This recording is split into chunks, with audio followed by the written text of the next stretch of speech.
Was that my Whoa, count? what? What was that?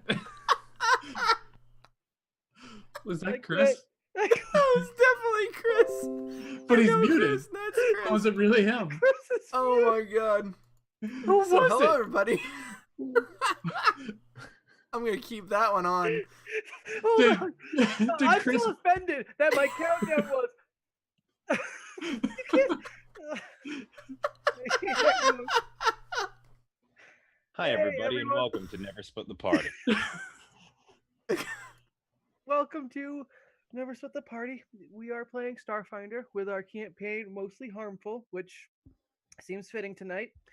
Yeah. I actually had an opening prepared tonight, and I don't have it anymore. It's gone. It's all gone. If you guys haven't been watching along, you can check all of our deets, social media, YouTube, all in the description points panels below the Twitch stream. I'm not going to go over them again tonight. Just going to get into the introductions and then recap and then playing the Gloriam game. So, welcome to Mostly Harmful, and let's get ready to Starfinder. My name is Dustin. I also go by the Arbitrary Nerd, and I am the GM for this campaign. My name is Patrick. I am playing Rai. He is a Lashuta envoy, captain of this group, and General Scaredy Cat. My name is Michael. I'm playing Zero, an android operative. I'm also the pilot, and now I have my own mech. I'm Chris. I play Milla Dotwood Abigail. I'm a Yosoki mechanic and damn good one at it. Nope, no priest. Yeah, did you lose part of your name? No, actually, I'm in character. Alrighty then. Mm-hmm. I'm Nick. I play Brawl. He's the punchy guy or the fisty guy. Punchy. He's a Yosoki soldier. He's got an awesome suit of armor. Actually, he's got like 2 now, technically. And where's my family?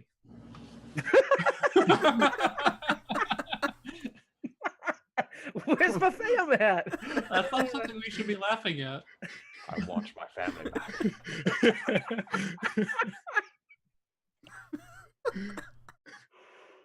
That's definitely not something we all should be laughing at. All right. Nick's laughing, not Brawl. Well, you know what they say. It makes sense for Rai to be If laughing. you don't laugh, you cry. Wait, did Chris laugh? Because he's in character right now, so... Did you laugh at that? I did, but I'm kind of muting myself because I'm doing some things over here and I don't want it to end up on screen. I'm doing a pretty good job muting myself. Yeah, good job. It's My not name- happening when we're streaming. I'm done. I'm gonna mute myself. Goodbye. My name is Justin. I play Seeker, the android technomancer and science officer on the ship. And I am also an artist of mixed media. Very liberal use of that term, but, you know, it happens. And last time, the party that goes on the ship, the Indecision, that's the one, yes. The crew of the Indecision, they actually met up with some pirates and got their pirate life on, sort of, kind of not really. They met up, they finally made entrance into the Pact Worlds, met up with some pirates aboard their mothership, run by a pirate by the name of Laris, to which Justinian, who we've been encountering in past episodes, is the second or right hand to. And we kind of left off where they are. The plan is to go to Verces, Brawl's home planet, but they're making a pit stop over in the Diaspora, which is, I'll describe in a minute. And we were leaving off where there's a couple days of travel where they get to know the crew of the very large pirate vessel they're aboard, and then we'll pick up from there. Do you guys have anything you want to say before we jump into game time? I just want to say that I appreciate all of you. The party, not the people listening. And No. If it makes everybody feel better, I do appreciate the people who are listening. but not the party. But See, not the it party. equals out. Hey guys, Stream Boss And- just died. Yes, Stream Boss just died. Oh no. For our announcements this stream, the stream boss was just defeated. Who gets the honor? Pork. Ashley from Yeah. Star Called Pork has killing killed the stream Yeah. boss. That Dang. means Ashley is the new stream boss. Not for long, it's not. Oh. So the way Stream Boss is working with our channel is that I attach an encounter to the Stream Boss at the time. When the Stream Boss is defeated, that encounter gets triggered. Now, sometimes that will happen in a following episode if we're in the middle of something. Other times I'll just interrupt depending on what the actual encounter is. This encounter is with Krellis, the bounty hunter, who made some waves in season 1, and it'll be interesting to see tonight's episode, but we'll get to there in a bit. Yeah, so we have triggered the Krellis encounter, which is going to be fun. Along with that, every time the boss encounter gets triggered, it does get more powerful. It does take more health to trigger the next encounter. So I'll also be making the encounters worse. yeah. So. This is going to be Krellis is just a particular character encounter. I haven't quite decided what the next encounter is going to be, but it'll be a little bit more involved than just baddie shows up. Perhaps kittens in a cake. Maybe I'll harass Pork and ask her if she has any feedback as to how she'd prefer I almost kill you guys, or actually succeed finally, which would be totes fine with me. I was gonna say, does it have to be a combat encounter? It has to be deadly. That's kind of the point, I think, of people trying to beat the Stream Boss, is to give you guys hell. It wouldn't be a boss if we didn't have to overcome the challenge. Well, I mean, it could be something dangerous. There just wouldn't have to Next be stream combat. boss, we all turn against Rye. I'll think of something, but yeah, not always combat encounters, but definitely something dangerous, and we'll get into that a little bit. But moving on with tonight's episode, I want to draw the camera back a bit, because I've said the players have entered the Pact Worlds. This is the first time we've actually been in the Pact Worlds on stream. We started out in the vast, deep reaches of space with Pyramid Station Alpha, which is a nice little homebrew corner of the galaxy, or it was nice until these idiots went through it. And getting into the Pact Worlds. The Pact Worlds used to be known as the Golarian system. I think it's still synonymous. In the Pathfinder setting, Golarian was, set in this area, and in, Starfinder, it has actually been replaced by Absalom Station. However, it's still, locally known as the Golarian system. It is a kind of like the veritable center of the galaxy in terms of travel, because of the ability to, from anywhere in space, get to Absalom Station specifically at the same rate of speed, regardless of how far away you are deep into space. Other travel, going from different places in the vast or from planet to planet in Pact Worlds or other systems, takes variable amounts of time, and some longer, some less, usually days. For this one, it's a much shorter to get straight to Absalom Station.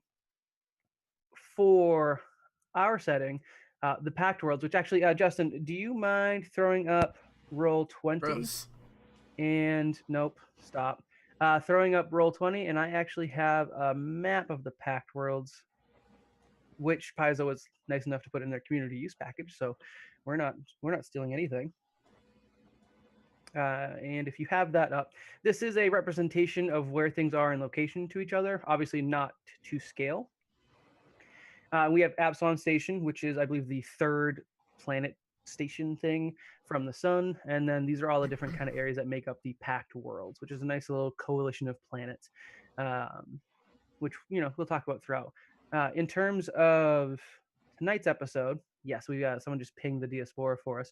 Our party is actually approaching the Diaspora aboard the pirate vessel, and the Diaspora specifically is just a range of space marked by millions of asteroids ranging in size from less than a meter to hundreds of miles in diameter. I had mentioned that these were thought to be parts of a ruined planet, and there are, again, some bigger chunks possibly of said planets. The region of space that these asteroids are scattered across, however, is so vast, so large, that there's rarely ever any collisions. It's a pretty stable environment, to the point where there's even a map of the Diaspora to some degree. Now, there's obviously some shifting and things go on, but in terms of collisions, it's not hectic. We're not going into a Star Wars asteroid field a la Empire Strikes Back. This is more of just a disparate place of kind of floating rocks of sometimes massive size. Yeah, that's good for that. For the rest of the Pact Worlds, I'll go into a little bit more of a description on them. Many of them have been touched differently in our campaign due to the events from season 1, where a massive space station was kind of broken up into chunks and flung into several planets in the Pact Worlds, causing catastrophic damage. The party is trying to ascertain the nature of some of this damage, and that's kind of where we're trying to figure out one. I guess the priority for the group is what happened to Brawl's family. Brawl's family hails from Verces, and Verces was struck by one of the domes from Feminization Alpha, and there was a major loss of life and destruction of land and property. Questions from the party about the Pact Worlds, things you think your characters would know or would like to know if your characters know. I'm happy to kind of give some information on the side there. I don't think so. I think it'd probably be better if we kind of pick it up organically because, it might be a little different from the book. For the most part, Chris is referring to the Pact Worlds book, which came out a couple weeks ago, and we've been slowly reading through. I've been making the party, actually buy it and read it. I still don't know if Patrick's even looked at it. For that, the book is accurate to anything pre the pistol incident. So, however that setup was, that would be what your characters know. Mhm. We have Miller, who hails from Akaton. He would have a decent understanding of Akaton pre the pistol incident, and probably at least a general knowledge of the Pact Worlds, at large. Again, maybe it's just a 1-line, 2-line description, or who hails from where, all that kind of stuff. Not maybe the full government policies and things like that, but at least a general knowledge. So if you guys want clarification, feel free to ask. I just don't want it to feel too inorganic when you guys encounter things that you may probably already know. I'll try to preface it, but just in case. But if you guys have no questions, we can get back to it. Sounds good. Perfect. All right, we'll go with the setup. You guys have been traveling for a number of days, and you guys are starting to enter kind of the diaspora proper, where you're starting to see chunks of rocks and asteroids when you guys look out portholes from this large, almost train-shaped ship you guys have come to call the mothership. Within these asteroids, sometimes you see hints of civilization, whether it's a small star craft kind of flying around, flittering away between the rocks, or you'll see some asteroids that actually are built upon and established with either kind of in bed, like roads, hangars, things like that, so you can kind of get into some of the larger asteroids. And there are also some things built on the surface of some of these rocks. The crew, Elris's crew, doesn't make any attempt to stop. They seem to have a destination in mind, and you're traveling for probably a couple of days along these rocks, and you get to know the crew of the mothership a little bit.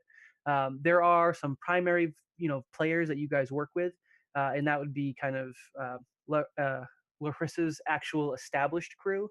There are underlings. You guys are on a very large ship that cruise. I think we said about 300 people.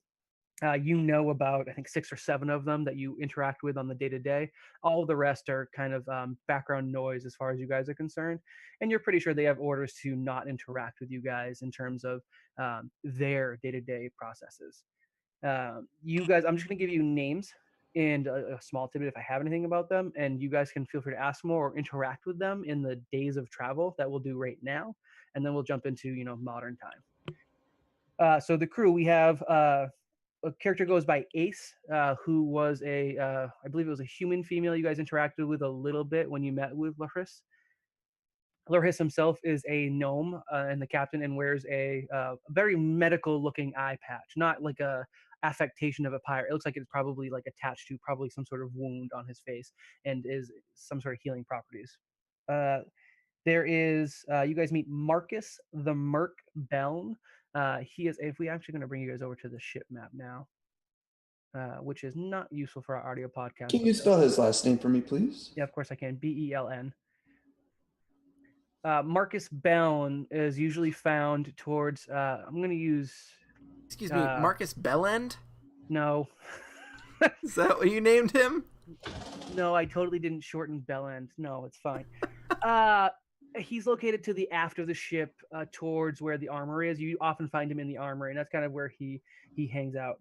and he is, as his kind of nickname goes, a mercenary.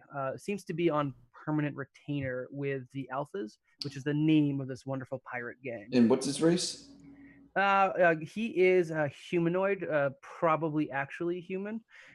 You guys haven't seen anything to say that he isn't human. Again, with the dispersed races, it's rather hard to say if something like pure human or slightly off. Like I thought his race was potato sack, but no, his race is maybe a three-legged. No. Should I get this reference? He's talking about races: potato sack race, 3-leg race.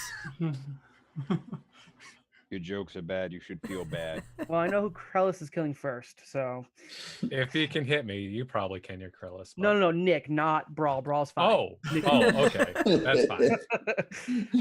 You guys have also interacted with the ship's engineer, who goes by the name Gilandrathel. Can you spell that? Spell it. You have no one care. GIL apostrophe ANDRA apostrophe THEL, all one word. And Gilandrathel is an odd alien species, a bit smaller than a human, a little bit taller than our Yosoki friends, of like mottled purple skin, large orange bulbous eyes, and antenna, not too unfamiliar from Lashunta.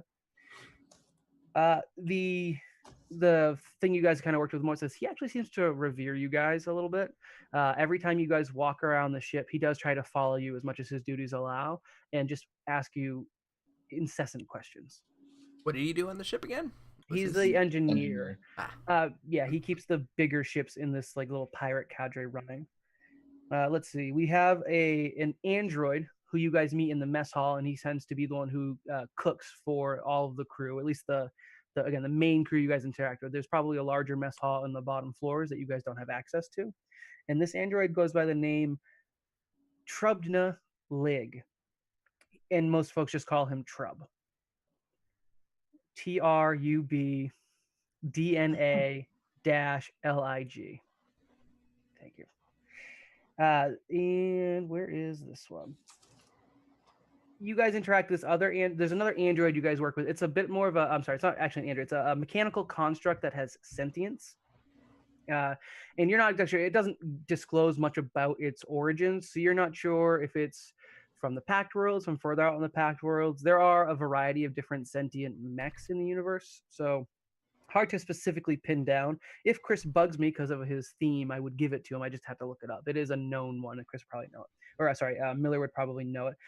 It's known as Mandel Sithrask, and it goes by the nickname Mandibles.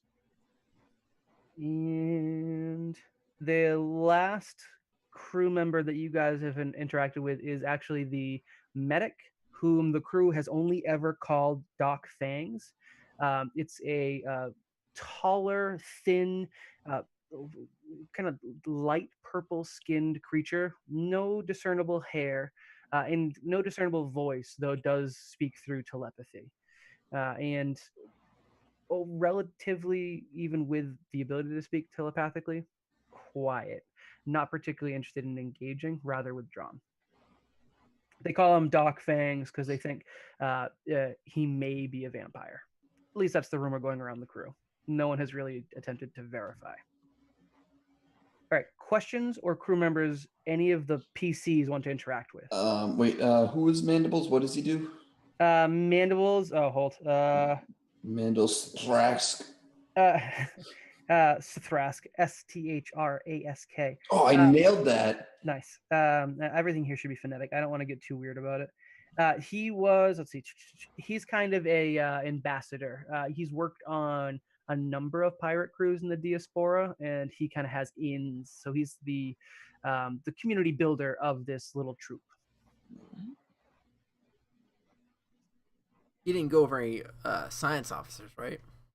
The science officers are, it seems to be kind of a revolving role. That would probably be mostly done by, let's see, who's the cook again? Trubnalig, who is a fellow android. He's also the cook, but when in combat mode or like actual ship duties, he does actually man the science officer station. I imagine Ace was the pilot. Ace is traditionally the pilot of smaller ships, like 2-man or small fighter ships. There's not really any 1-man fighters in Starfinder. It's not really how the system's built. But she tends to pilot smaller ships and has gotten the name Ace from being uh, like well known even through the diaspora. When Dustinian is not on the ship, she does also pilot the mothership. Dustinian is the traditional pilot for the mothership. I think Miller would then be hanging out with Gil Andrethel, just because he's an engineer and seems to like him. Friend Miller, what are you going to do today aboard the ship? Hey, we're planning on getting getting smuggled back down into what was it? Oh no, hold on. We're in the drift right now, right? Not in the drift. You guys are traveling in real space and you're traveling along the diaspora. You're not far from your final destination at this point. Okay. You've probably been hanging out for about 3 days. Maybe a day and a half with this crew so far, and that's Cool. all you've gotten for introductions. All right. Well, okay then. Let's see. Well, I was going to plan on, doing some regular maintenance to my gun here, but what do you got going on? Is there any repairs around the ship that need to be done? I'm pretty handy. Not particularly. Galandrithel actually keeps the ship in good repair at all times.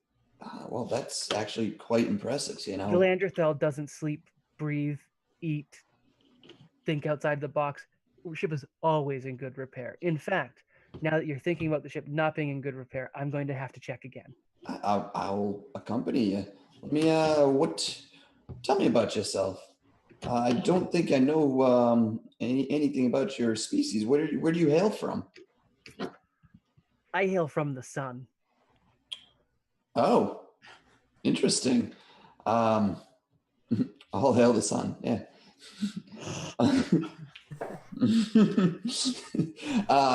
What is? I was created or born, as you fleshy ones like to say, on the sun. But I deported myself to go exploring. I wound up on the lovely Pyramid Station Alpha, and I made that my home. I used to clean all of the domes, and now they're gone now. Yeah, they are. That's pretty sad. Now, yeah, you said you deported yourself. That's basically what I did too. Kind of really didn't like where I was growing up. Kind of want to get out of the house a bit, explore what more the universe had to offer. You know what I mean? Gil keeps his hands clasped tightly as he talks to you. Mhm. As it talks to you. It does not have a gender, being a machine. As it talks to you, and just looks very earnest about anything you say, and tentatively, where is friend Miller from? Oh, I'm from Akaton, a very small little town out of right outside of Mora. Oh, that's wonderful. I haven't actually been to Akaton yet, but you must be so pleased that your planet was untouched by the pistol incident. Yeah, I am. That's good. Anyways, let's take a look around the ship, see what we can do. Warning, friend Miller. I'm not allowed to take you below decks or above decks. You are only located on crew quarters floor. I'm happy to take you around the floor for my inspections. However, I will have to leave your presence before too long. Well, I guess rules are rules, huh? That is a redundant statement, but Sure accurate. is. Yes. All right. Well, let's go and make our rounds then. All right. So Gil brings you through the ship, and it's as large as it is. Your area is relatively tight quarters to go through. He respectfully has you wait outside as he inspects different rooms, and he goes through mechanically, and he's almost he tireless and will inspect things to the umpteenth degree, like getting in nooks and crannies that the average engineer wouldn't matter, or I guess wouldn't really think about. He treats it almost like he's cleaning, and in fact, he also cleans as he goes along. primary role is engineer, but you kind of noticed the ship was really immaculate when you guys were walking through, and it is very much due to Gil's tireless efforts. In terms of places you see, do you have any questions about any of the areas on the ship that you'd like to talk about, either with me as GM or Gil as his tour guide of sorts? Not so much, but hey, Gil, do you mind if I call you Gil? You can call me anything you would like, friend Miller. Oh, all right. Well, Gil, you do a really, really thorough and amazing job on this ship. I'm quite impressed. I was wondering if maybe you can take a look at our ship and see if there's anything that that you can maybe help us out with, repair, that kind of thing. I suppose Gil Andrathel could do this thing, yes. Awesome. Well, we don't have to do it today, but whenever it's most convenient for you. If I am not mistaken, and I am almost never mistaken, I believe you're leaving the Indecision with the captain and commander while you are traveling to Verces. That is correct.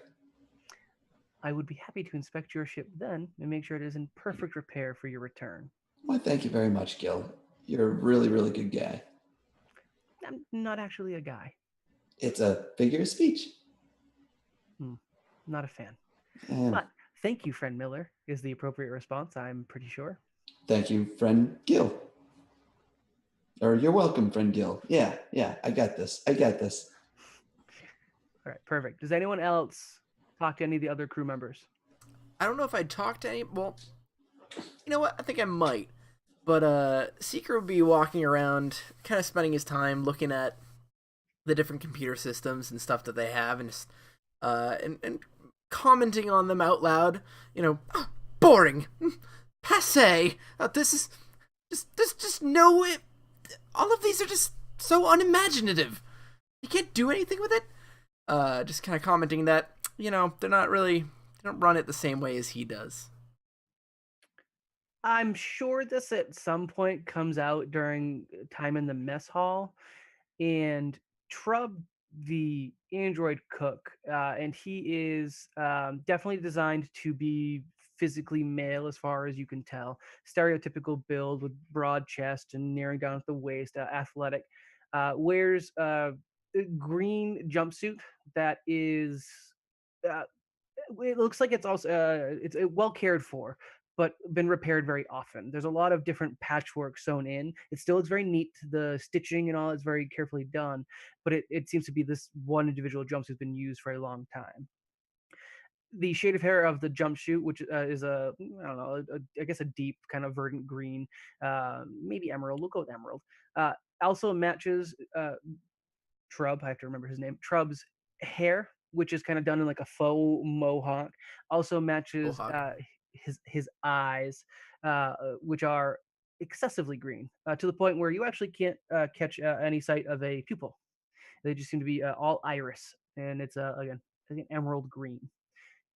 Trub approaches you as you kind of go on one of these tirades. I assume kind of trying to maybe get into someone's attention with your nonplussed attitude.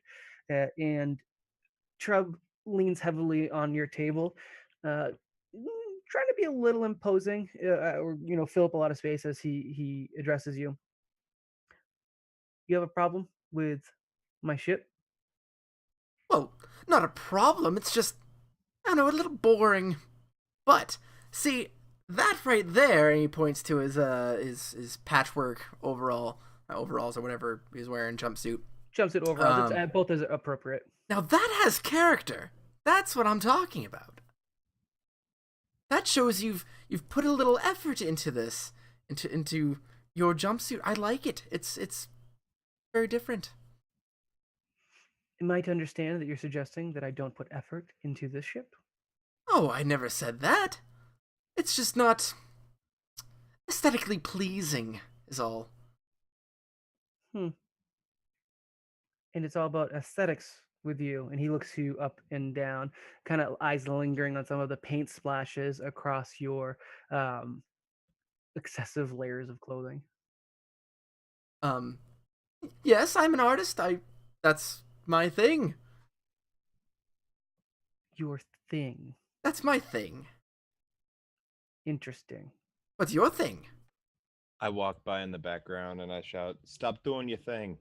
And I disappear into the other side of the background. He can do his thing if he wants to.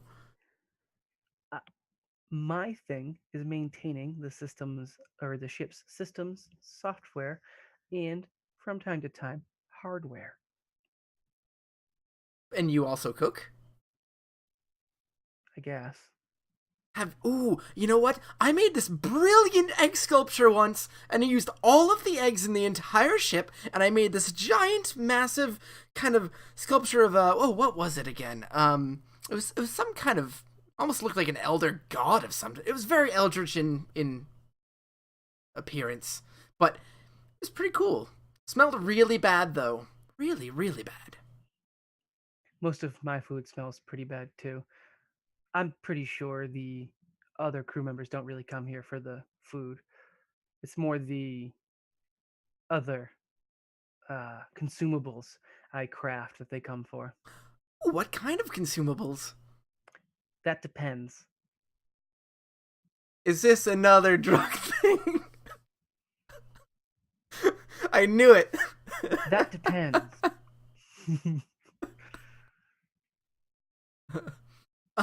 Well, I have no idea what you're talking about, so unless you tell me, I don't know. I make things for certain friends. Okay. I help friends experience new things. Ooh, I like new things. What kind of new things? Experiences, ways to interact with the universe. Ah, now you're talking my language. I come back from the other room that I was just in with an empty look on my face. Don't eat the muffins. You remind me a lot of a man that I once knew on Pyramid Station Alpha. I think his name was Mister. He also gave me some stuff. Mister is not one of our friends, and I don't recommend you talk about Mister aboard Oh, the you know ship. him. Everyone knows him. He was on that broadcast that went out all over the place right before Pyramid Oh, Station Alpha yeah. suspiciously broke apart and exploded all over the place. You know, I was wondering why he was on that. I totally forgot, Apparently- actually. Apparently, he's one of the representatives in the Pact Worlds. I hear now he's a bit uppity up in terms of his position in the galaxy. That's strange, because he was selling drugs before. Why not both? I guess, but seemed kind of like a lowlife. I don't know. Huh. Interesting. So He- you have He sold fun you things? drugs? What? He sold you drugs? Well, he gave me a sample, actually. I see. Do you pay for other drugs? If I have money, which I do not. I see. That's too bad. But if I do have any, if you got anything for me, I could totally. I could be into purchasing some. Could you give me, we'll call it a diplomacy check just to see how he reacts to your interest. Okay. First roll of the night, and Probably would have helped if I actually. logged into roll 20. Well, I am logged into Roll20. I just need to actually have my character sheet up. Let's go diplomacy. Boom. What I get? 15. 15. He seems a little non-committal, and he says, "Well, for my cheap friends, you could have some of my homebrewed star ale." Ooh, that sounds lovely. It's all right. Well, it's got star in it, so it must be amazing. I more wanted to evoke the image of nighttime, which is all of the vastness of space, of course, and that's mostly what my beverage does. That, you Makes know you what? go That to is sleep. amazing. That sounds absolutely fantastic. See, this is what I'm talking about. So you make your own drugs? I was talking about And alcohol. Alcohol, yes, I make my own alcohol. Well, you said you create consumables. You consume alcohol. Has anyone ever told you you're very expressive for an android? Oh, I am very expressive. Thank you for noticing. Finally, somebody notices. Notices. Yes, that's the word. Oh yes, I installed a special. It's called an Emotech Neural Enhancer. It helps me kind of act a little bit more human. So Why people would know you what I'm ever? saying and when I'm happy about things, like I am now. See, that's what I like. That's what I like is when people, you know what? People think that art is just pictures or words or whatever, but you making your own alcohol and you trying to evoke the vastness of space, that's art. Someone from the back, one of the kind of crew members that does eat in the mesh hall, but isn't one that you probably interact with much, does say it just makes you pass out because it's just alcohol. It is. Don't stop. Still, you put encouraging- effort into it, so I applaud that. Well, for you, I will give you a bottle of my own Star Ale, and I hope you enjoy it. Thank you very much. Nobody's ever really given me gifts before. Quietly, he just told me he got free drugs. He says to no one. He looks over his shoulder and talks to no one. It's the cooking, like all the cooking stuff, like the oven and the grill and stuff. He does bring you a bottle of Star Ale. The Star is a familiar shade of blue that he uses on the logo. It is not split into pieces, but it is the same color as the and kind of same general shape ish as the Blue Star Corporation star. Cool. And anyone else interacting with any of the crew members? Um, probably. Am I muted? I'm probably muted. No, you're not. No, you're Muted. not muted. I did it, guys. Except when you draw attention to it, it just makes it worse. I did it. Yep. Go me. Yep. Rye would probably be in some sort of public space, portraying the differences between the Ustinian brothers. In In terms of public comedic fashion. spaces, there are a number. You have the mess hall, which is where Seeker had his conversation with Trub. There is I guess the only other real area would be there's an entertainment area. There's not the like the holodeck knockoff. There's an area with like seating, like almost bench seating, nice cushioned bench seating, and like a TV screen on one wall, a large TV screen for entertainment purposes. So that would also be a common gathering area. Do they have a booze fridge in there? I'm sorry, a what? Booze fridge? If not, then it would be in the mess hall. Okay. No. They can have a booze fridge. It does not stock the Star Ale. It doesn't matter. I'm just clarifying, just in case you overheard when you were speaking or walking by. We would probably simply be there, and I'd probably just be playing both characters to whichever crew members are daring enough to laugh at their captain. That would be Marcus the Merc Beln. Everyone aboard the ship calls him the Merc. He doesn't seem to have a functional job when the ship is in transit, other than he overlooks the armory and is in some way responsible for it. So he spends a lot of time utilizing the entertainment unit, which is towards the fore of the ship, and this little entertainment area, the lounge where you are. Okay, that's it.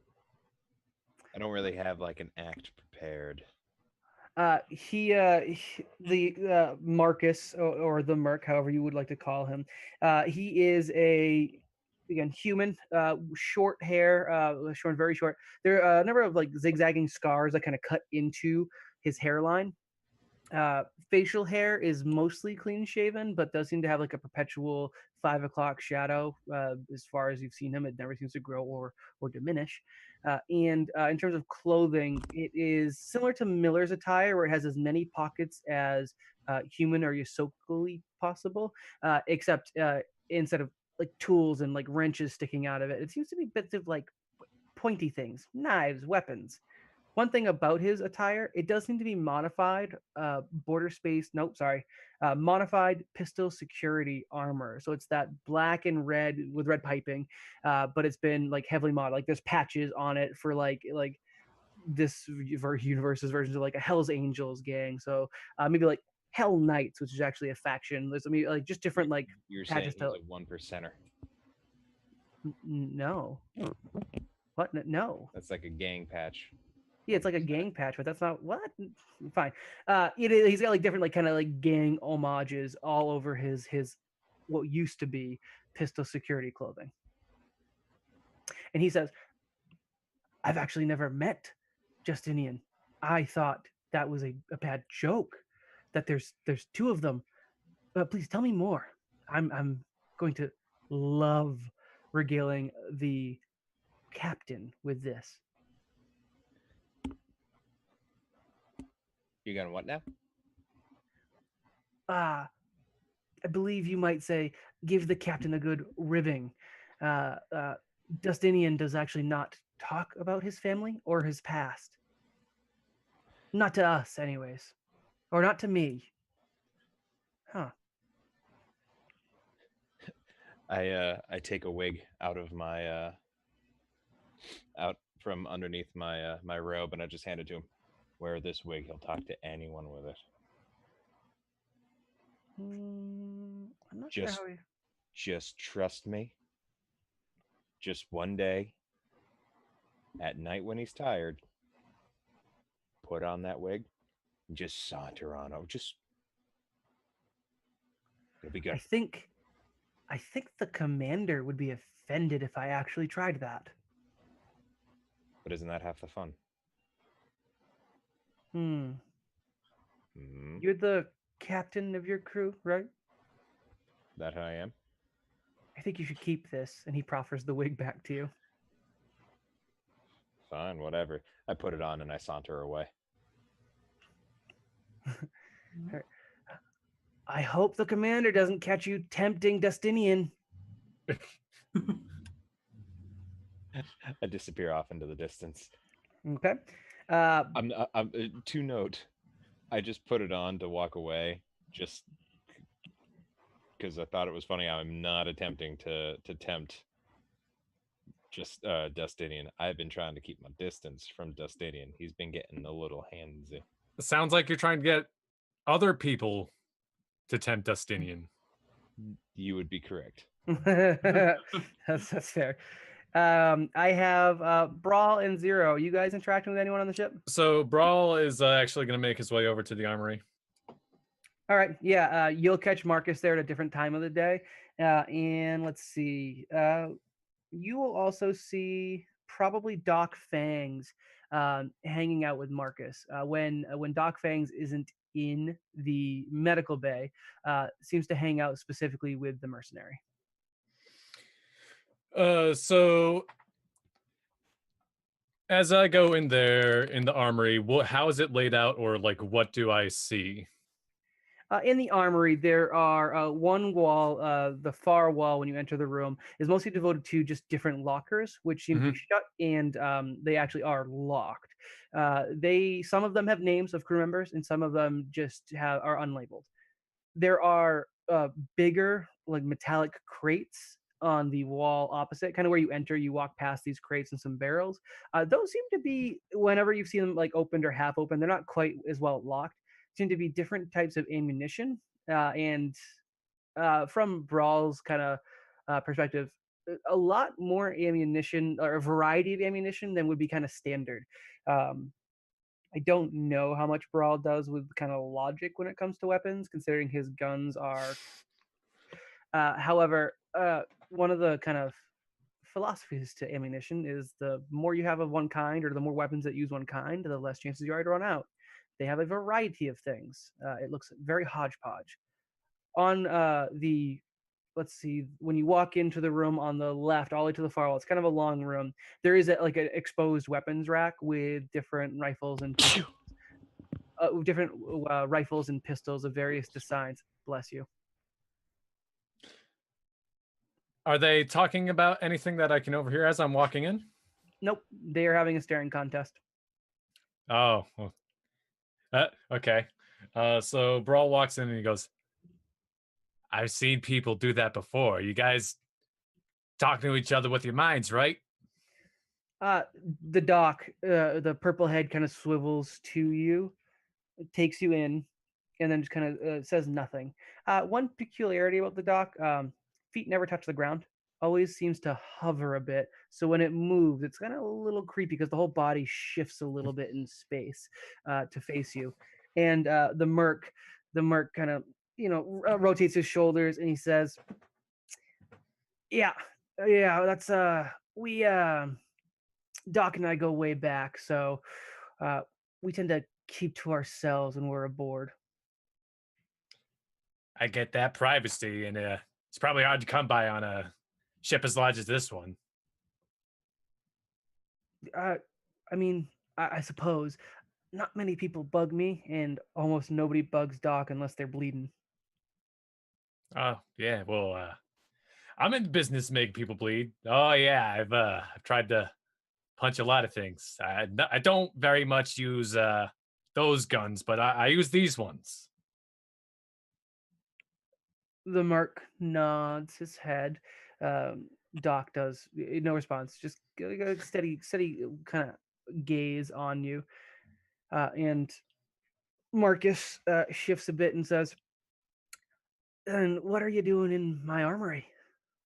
Well, I came to check to see what you guys had.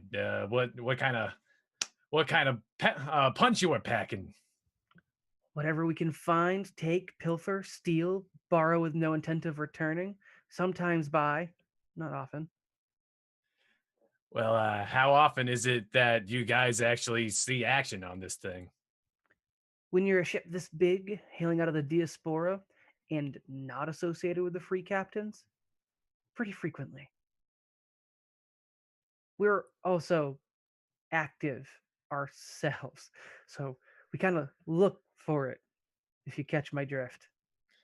Yeah, I mean, I don't know. It doesn't seem like going to be stopping much of anybody with this loadout. He blinks. He just blinks. The doc, which is kind of like a lipless mouth set into the purple skin, does what you think might be a smile. You're not really, because it just kind of opens slightly at your response.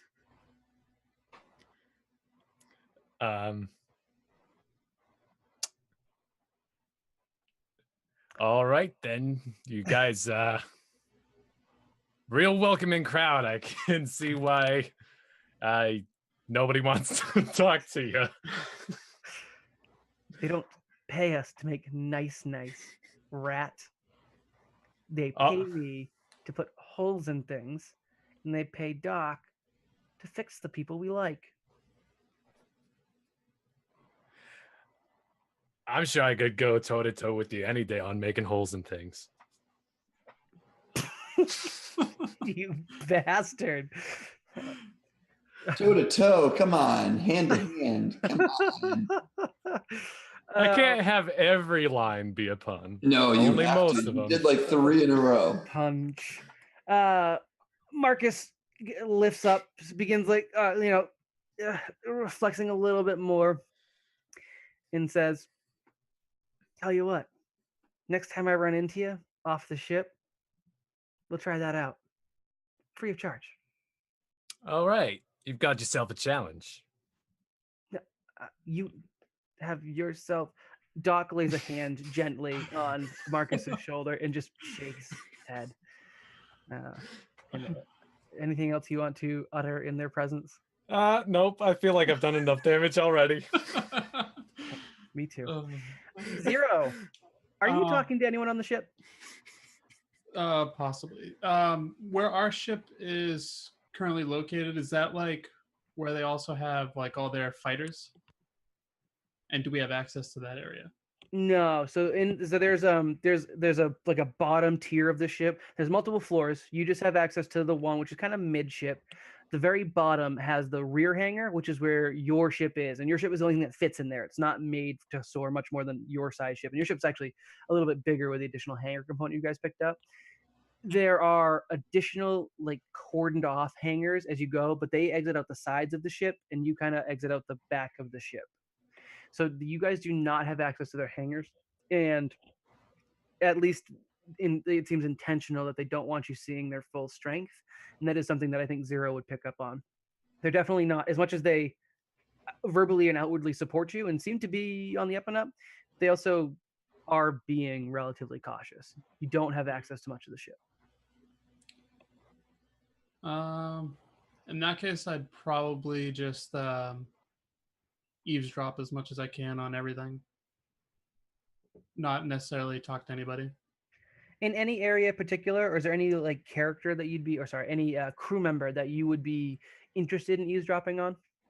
Probably Ace, because somebody might potentially be a better pilot than me, and I don't like that. Okay. In terms of Ace, Ace only has contact with, let's see. Yeah, only has contact with two people, and that is Dustinian and Laris. You are not barred from the command cabin. Like, you're able to hang out there, no problem. And she kind of oscillates back and forth there. When she needs something, she goes directly to the commander, not the captain. The captain is Dustinian, if you guys didn't catch that. The commander is Laris.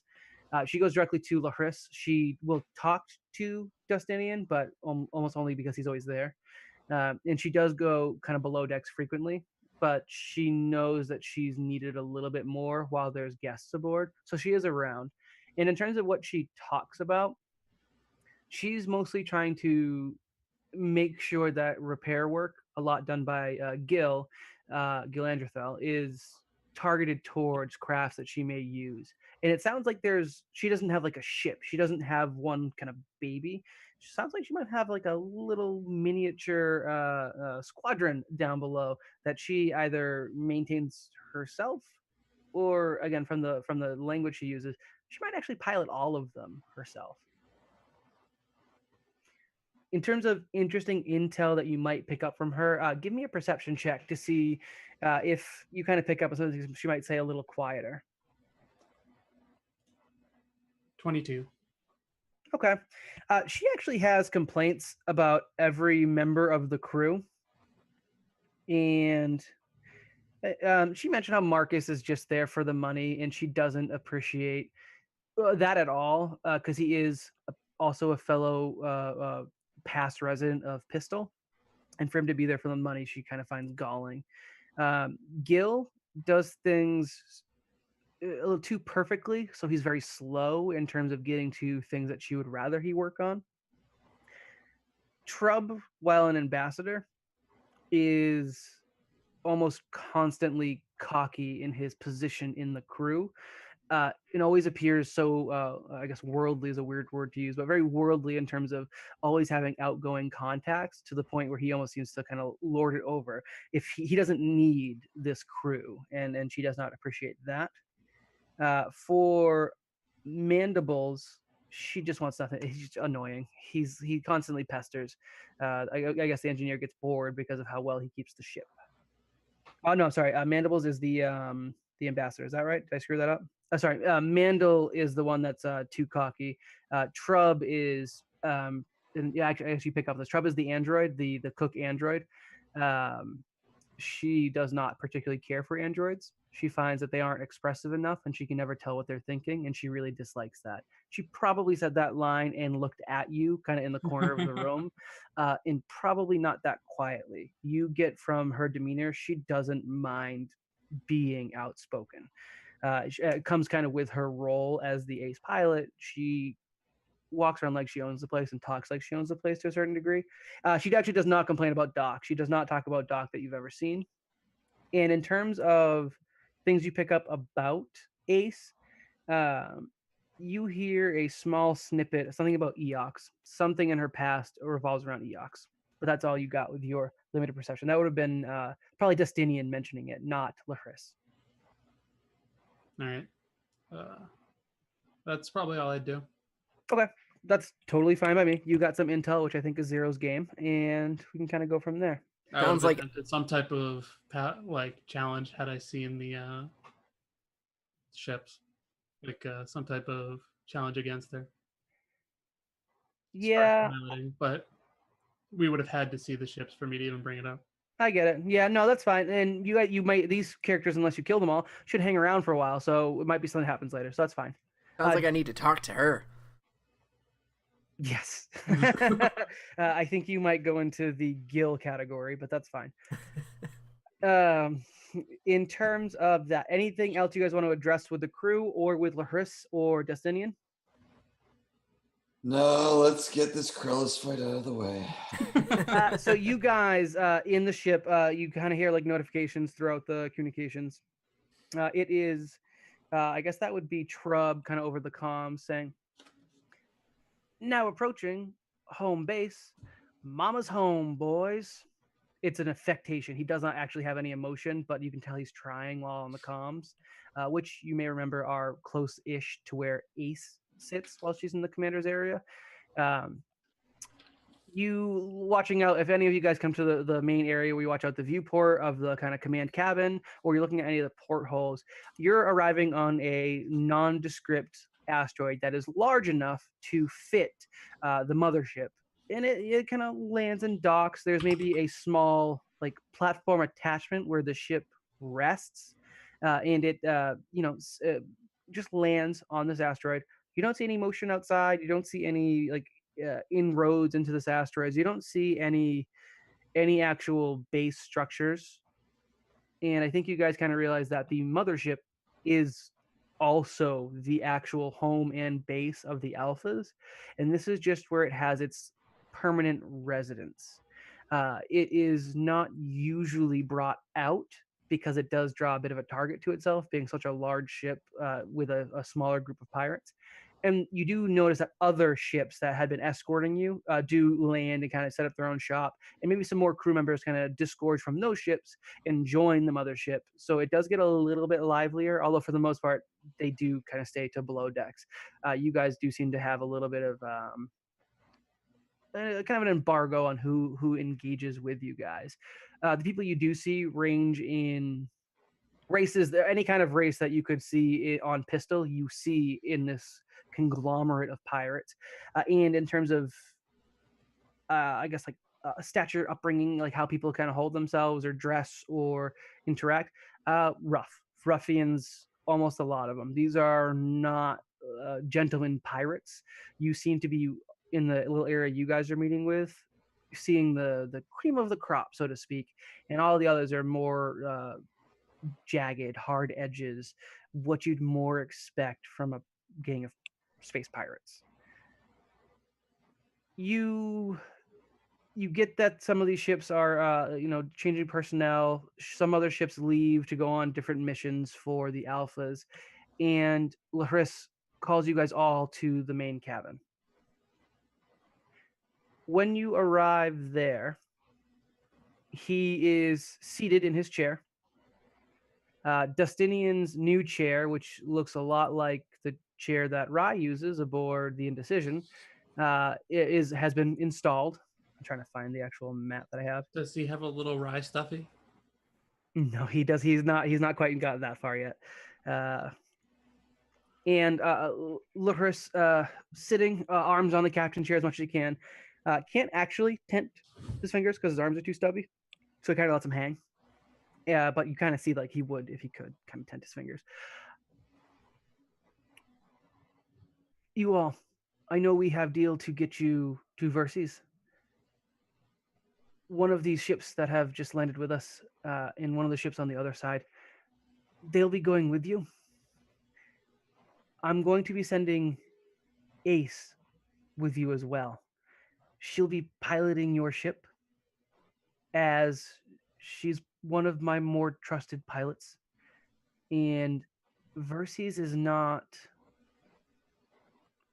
the most welcoming of visitors right now, both because of the disaster that occurred a year ago, or almost a year ago at this point, but also because the Gerson sphere seems to have taken a special interest in the planet. We do routinely smuggle technological items to and from the planet, but usually out in the wastes. I think where you guys want to go is a little bit more settled, which is why I am sending you with Ace. Do you have any questions for me or for Justinian? We will be remaining aboard the mothership and will likely be here when you return. I got no questions. Captain? If he's talking now, he's muted. Nope, Yeah, not he talking. hadn't started. He yet. was checking. Yeah, I was double checking. I'm not in any position to be making any demands, so Well, No then questions for me. what kind of hazards would we be encountering? Well, seeing as how I'm from Verces, I can tell you that half of the planet is frozen and the other half smells like dirty is a rats. desert. No. It doesn't smell like dirty rats. Rye. Justinian in his chair, kind of swiveling it a little bit as he speaks. That was a bit uncalled for. Yeah, I agree. Very Thank you. inconsiderate. No, you're thinking of Akaton. That's Yeah. the one. Bro, you're a good rat. You don't listen to that Lashunta. Maybe I'll jump ship with you guys. Say goodbye to this guy over here. Oh Wait. no! Stop! Don't! No! Oh, Boy, don't do shit. that, bro. Pulls out his phone. Oh no! All right. Well, so nothing. They're not gonna like try to shoot us down or anything. Is Ace from her seat speaks up. They can try, but not going to be much of a concern. I'll get you there safely. But we are not wanted, if that's your question. No. all right? Fair enough to me. Miller just shrugs, kind of makes his way. I've got another question. How recognizable are we gonna be when we hit the pack worlds? Is everybody looking for us? So their posters everywhere? Loris speaks up. While the pistol incident was egregious and the pact breakers are known, the most we see or know about you on the public channel is the indecision, not so much the individual aboard. What about our names? Your names, again, should be safe for general populace. Are they gonna recognize this guy? And I point to Rye. Justinian leans back into his chair. Oh, I suppose they would. He's a little bit of a looker, you know. Got his face out there a bit. Down boy. To be fair, Oi didn't quite recognize him, so he's still a little, how do you say, niche, I believe. Not well known yet, yeah? So probably fine, unless there's any avid previewers of his arts. I would say, if you run into any authorities of any kind, don't be yourselves as much as possible. I'll Hard try to my take best. care of. Would it be? Oh, that's incredibly easy. And I reach for the wig and I go to put it on, and then I look over at Justinian and I put the wig right back. Laris looks between the two of you and raises one of his non-haired eyebrows as he is completely hairless. But you do see the brow ridge raise up, and it kind of looks between Justinian and Rye. Nothing, and I prefer we didn't.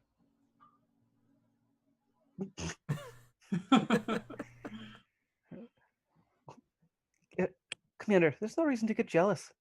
You know what? You know you're the only little gnome for me. The commander grimaces, but says nothing. Miller's face. Seeker's very confused, and yeah, it's Rye feels very glowing much purple. off the hook.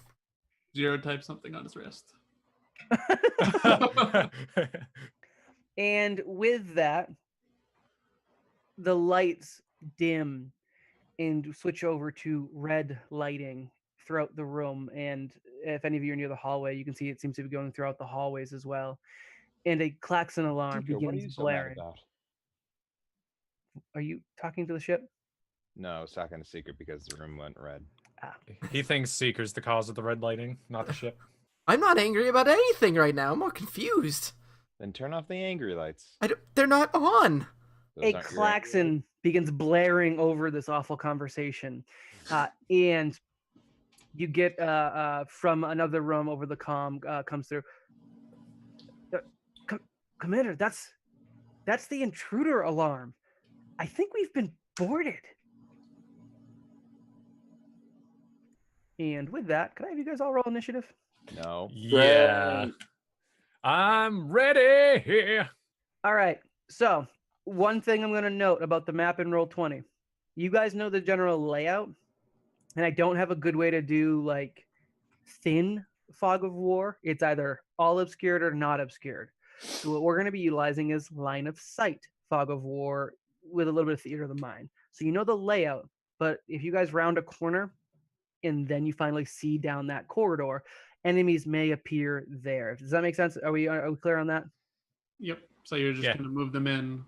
Yeah, I'll basically copy pasta them where they belong. If they exist, I'm not telling you that's actually what's happening. It's what's happening. He said they, not it. I say lots of things, and they is also just a non-gender pronoun now. Didn't you know? Not wrong. And so I'm just leaving this open because I know you guys aren't like intimately familiar with the ship, and I don't have another way of disclosing it to you. So this is the layout in terms of the actual contents of the ship that may vary. Okay. And do I have initiative rolls from everyone? Yep. Yeah. And I'm gonna need a moment to do mine. Let's do.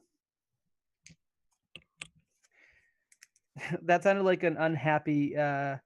Yeah, Nick, how does that work for you? I didn't roll well. Not as low as I normally roll, but Jeez. I still see a 2 in there. that's my dex mod. I can't change that, at least for a couple more levels. Forever a 2. And okay, my rolls are in. What do I have for players? Mill is 15. Zero is 26. Brawl is 8. Rye is 13. Seeker is 18. Who was before? What was Rye? I'm sorry. Rye is 13. And Seeker was 18. Yep. All right, and that means 0. Oh, I need to do the crew of. I'm going to do the crew of the mothership. All is one. They rolled a overwhelming 3, and I'll just have that be a native d20. So they'll actually be acting after all of you guys. 0, you are actually up first in terms of order. So the first thing I'm going to do is I'm going to draw my pistol. And then I'm going to wait around to see what information they have about how many intruders, where they are, things like that. Okay. Next up should be Seeker. I don't. Oh, think... Miller. I'm sorry, I didn't get Miller's. What was Miller's? 15. 15. Okay, sorry. Seeker, go. Okay. And yeah, we don't have any information about where anybody is, huh? So, I think I'd probably do the same then. Kind of just wait around. I'm not going out there first. That's Brawl's job. So Don't worry, I'll get there eventually. Mechanically, I would say I'm swapping my turn or whatever, waiting, Delaying. yeah. Okay, I'll allow it. That means it is Miller up next. All right. Miller looks at the commander and says, "Commander, we haven't even landed yet. What's this?" You are officially landed on the asteroid. I redact my previous statement and say, "Commander, what is going on?" Loris gives a little shrug and says, sometimes other pirates get a little jealous of the mothership and some of our successes. And we're not, it could also be the free captains. Could be any number. Very little to worry about. Anyone below decks will be taken care of, and I'll have my crew go through this floor and make sure everything's shipshape. Nothing for you to worry about. Well, I'm gonna worry about it, he says as he unslings his cryo weapon and moves 1, 2, 3, 4, 5, 6. And kind of peeks around the corner. Favor to ask for Justin Yes. and myself. Oh, Count silently. all right. Only because that's more area that we have to edit out. Sure. But And I'll how- spend, Where did you move to and from I moved for audio outside. people? I had moved outside of the bridge and into the hallway. I'm kind of peeking my head around the corner. If I see nothing, I'm going to hold my action. If something comes out, I will then maybe fire at it. So as you poke your head around the corner, it seems to be a empty hallway. It runs for, let's see, 5, 10. Oh, I'm going to count myself and do it.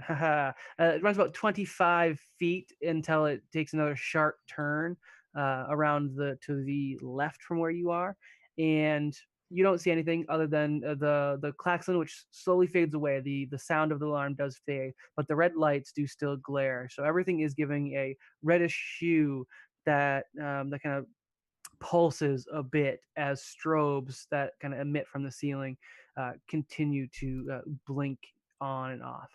All right. Well, if I see nothing, I'm going to kind of wave others in to the hallway. And after Miller, we have Rye. I immediately dive behind this counter.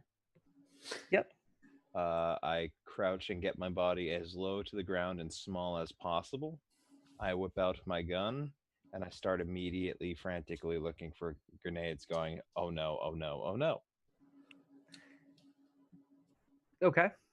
And yeah, so you kind of crawl behind what is a communications array in the commander's cabin in the bridge, and you have your pistol out, looking furtively around. And that brings us to Brawl. Yeah, and I shout out, yeah, you guys go ahead. I'll join you in a few. Oh, God. Oh, jeez. Oh, Probably not oh god, oh geez, because those are oh very... Abaddon. Oh. Thank you. Brawl. Muted. Is muted. Muted. Yes, I am muted. Thank you very much. Patrick. Yeah, Pat. Thanks for splitting the party again. So Brawl hastily rushes out of the room, and at the intersecting hallway there where Miller took a right, he takes a left and checks down the other end. It is a hallway of about, I already forgot the amount, 25 feet long before it turns back inward. This is specifically around the kind of holographic chamber that people use for entertainment, and you guys are kind of both looking around different sides of it. And that room is about 15 by 15 feet, so you guys are just kind of circumventing it. There are doors kind of next to you guys going to either side of the ship, and you haven't seen them, but you know those are crew quarters. Probably the captain's quarters, being so close to the bridge.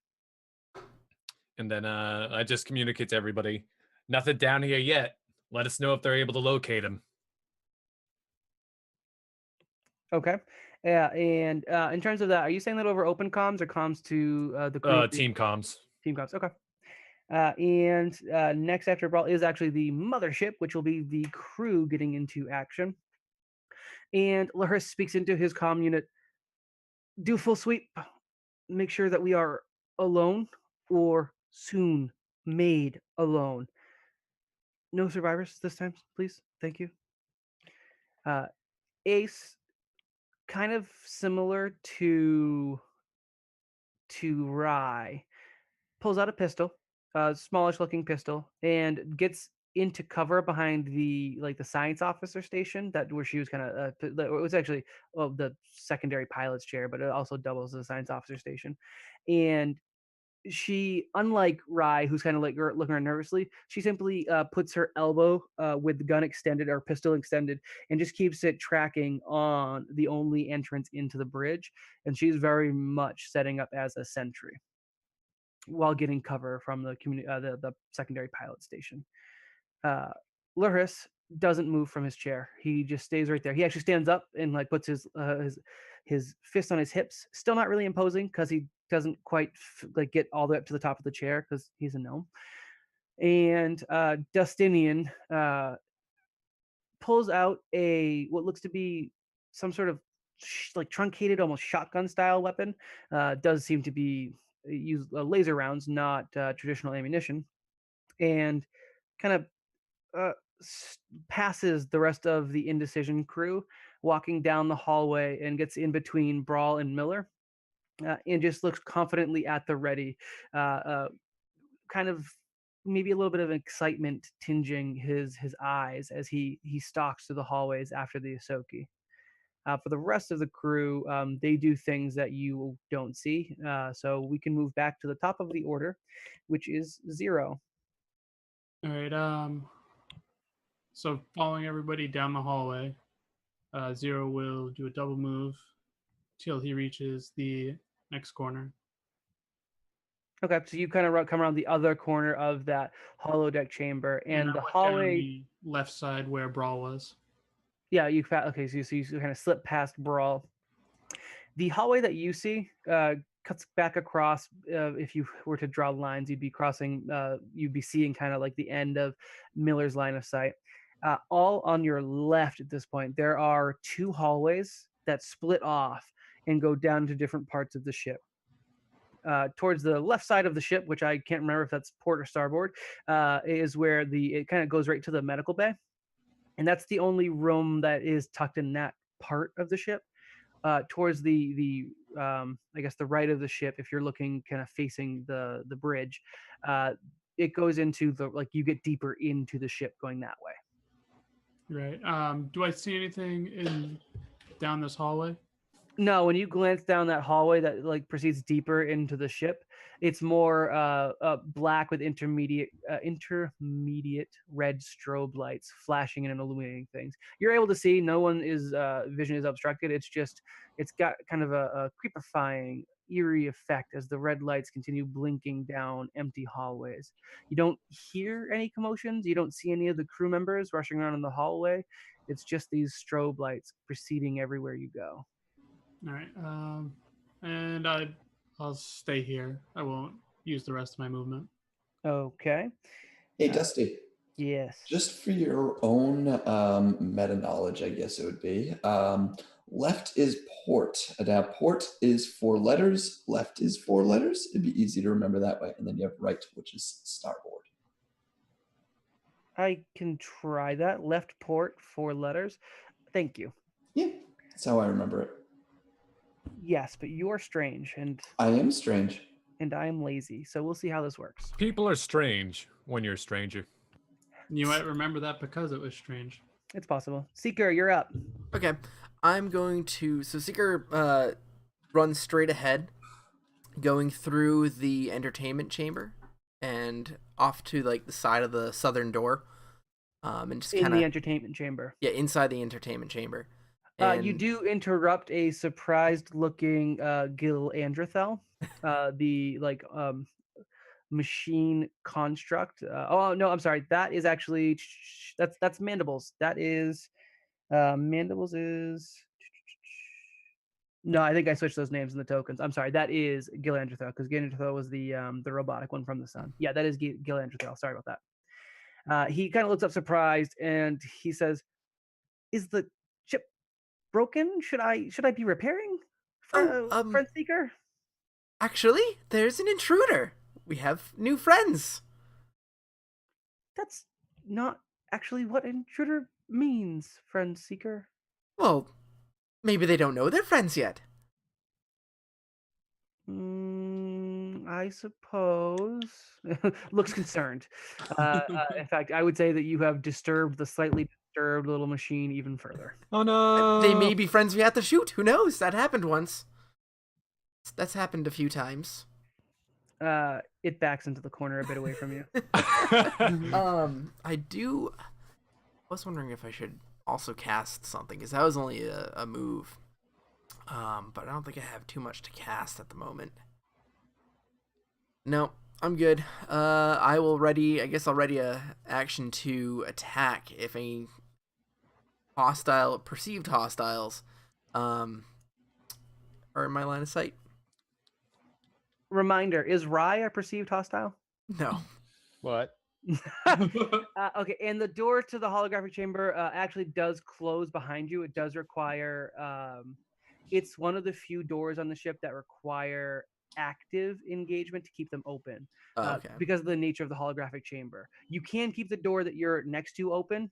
That's fine, but as soon as you step out and like aren't touching the door panel on the side of the wall, it will shut. That is one of the few automatic not doors you can leave open. The other doors you guys can leave open throughout the ship, and I'll say you do unless you say otherwise. This particular room, it's just you have to be like actively engaged in the wall panel. That's all. Yeah, I don't have much of a line of sight, so it probably doesn't even matter. But No, you get like a half view down the other Yeah. two hallways that Zero is kind of near. You see Zero kind of tucked in a corner peeking around, but no, you don't see too much. Just that red strobing light. Miller, you're up. All right. Gonna continue down the hallway. And I almost started counting. Now I'm gonna do a perception check. Do I hear anything? Kind of going around the ship. And your perception was a 25. Yes. You hear it's very small. Mhm. You hear clang, just a clang. Maybe something hit the floor in the medical officer's bay, in the med bay. And that's this one here. That's down the hallway on the port side of the ship where you're kind of outside of, and it's a couple rooms away. So you mean maybe you're hearing things, but yeah, it's the one that's off to the port side. Oh, it's gonna warrant an investigation. So he's gonna go down through the door. Open the door. Anything? No, you get down to the door. There's a little like sanitary station where you can get contaminants off of you. It does have a decon setting. It's not inherently on, and you would see like there's maybe a couple like lab robes or like surgical gear kind of tucked in this room. Again, mostly for sanitary purposes. And it does then there's another door. This is a very small space. It's maybe 10 feet by 15 feet, and the next door would be the med bay proper, which you have seen. All right. And I just say over team comms, checking med bay. That's it. Alrighty then. Miller checks medbay and Rye. I'm just gonna. I realize that I'm now by myself, and For the indecision crew, there are 2 other members aboard in this room. Yeah, of the people that I know, I realize that I'm by myself, and I shout out, "Wait for me!" and I run to join them. So I'll double move out into the hallway. I believe I calculated it out where I can get to between Brawl and Zero. Yeah, taking that Kind of starboard zooming hallway past down. Brawl, excuse me, pardon me, and stop short of becoming the 4-person. Okay, perfect. Brawl, you're up. So Brawl is going to, and he's going away, so I can't even. Bye, Pat. Bye. I was gonna make a joke at Rise. Okay, Oh, fine. yeah, you can. I mean, you can. He Well, wanted have a The rebuttal. rest of us would like to hear it. Well, so I was just gonna poke at him. I wasn't really gonna make too much of a joke, but I was gonna be like, no, pardon me, let me through. And yeah, so Brawl's going to continue down the hallway, past Rye and past Zero, and he's going to do a double move as well. And he will make it all the way to the end of that hallway where it branches off to the left and to the right. The port and starboard, of course. And starboard, there's a door 5 feet away from you, and it opens up into like a little engineering area. You guys haven't really seen too much of it, but you would have had access to it, and it's like got some machine tools in there, The other hallway that you're kind of looking down, continuing to go aft in the ship, it's tight corridors all throughout the midship, and it just kind of curves around, and all you see is, again, more reflecting strobe lights at this point. And then we get to the crew. Is there anything you guys would see the crew do? Now that you guys have left the cabin, they kind of leave your line of sight, and you don't see too much from them. Dustinian does keep up. He keeps pace with Zero for the most part, and seems to be kind of who he tries to keep towards. He runs into the area in between the two, the hallway going to the med bay and the hallway that goes down towards where Brawl went down. He stays in the middle of the wall because there's like a bit of like a 5-foot split. He puts his back against it and like kind of checks down both hallways, waiting for trouble. And for the other crew, you guys just aren't in a position to see if they are doing anything or not. So I will keep their tokens as is. And Gil cowers. Gil is a non-combatant. He's very specifically cleans and engineers, and that is it. Yeah, that's what he's got crew for. Excuse me? That's what the rest of the crew's for. Oh, yes, that's. I guess I'm talking about Gil, the robotic creature in the room with Seeker. Yep. Okay, just making sure. Going to. I got you. Top of. Is there? Am I missing another thing? Nothing to do with you. Okay. We'll get into it in the after party. Zero, you're up. All right. So first thing Zero is going to do, he's going to actually activate his cloaking field, and he's going to move to the door just off to the starboard of Brawl, which I believe leads to engineering. Not engineering so much as like almost like a mechanics shop or a mechanist shop. So where you might build trinkets. Engineering itself is kind of farther back in midship. Right. Anyways, I was gonna open that door as the last thing I do, assuming it opens when I get there. Yes. And how many things happen when you open the door? What's the most important thing?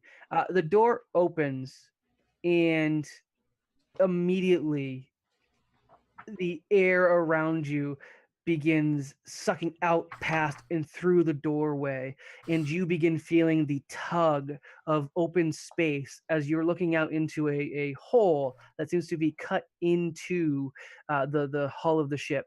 The asteroid you guys parked on does not have any atmosphere of its own, so you guys are still like in the vastness of space, and there seems to be a hole cut through several layers. It's not just necessarily this room, and there is a heavily armored figure between your invisible self and the hole in the wall.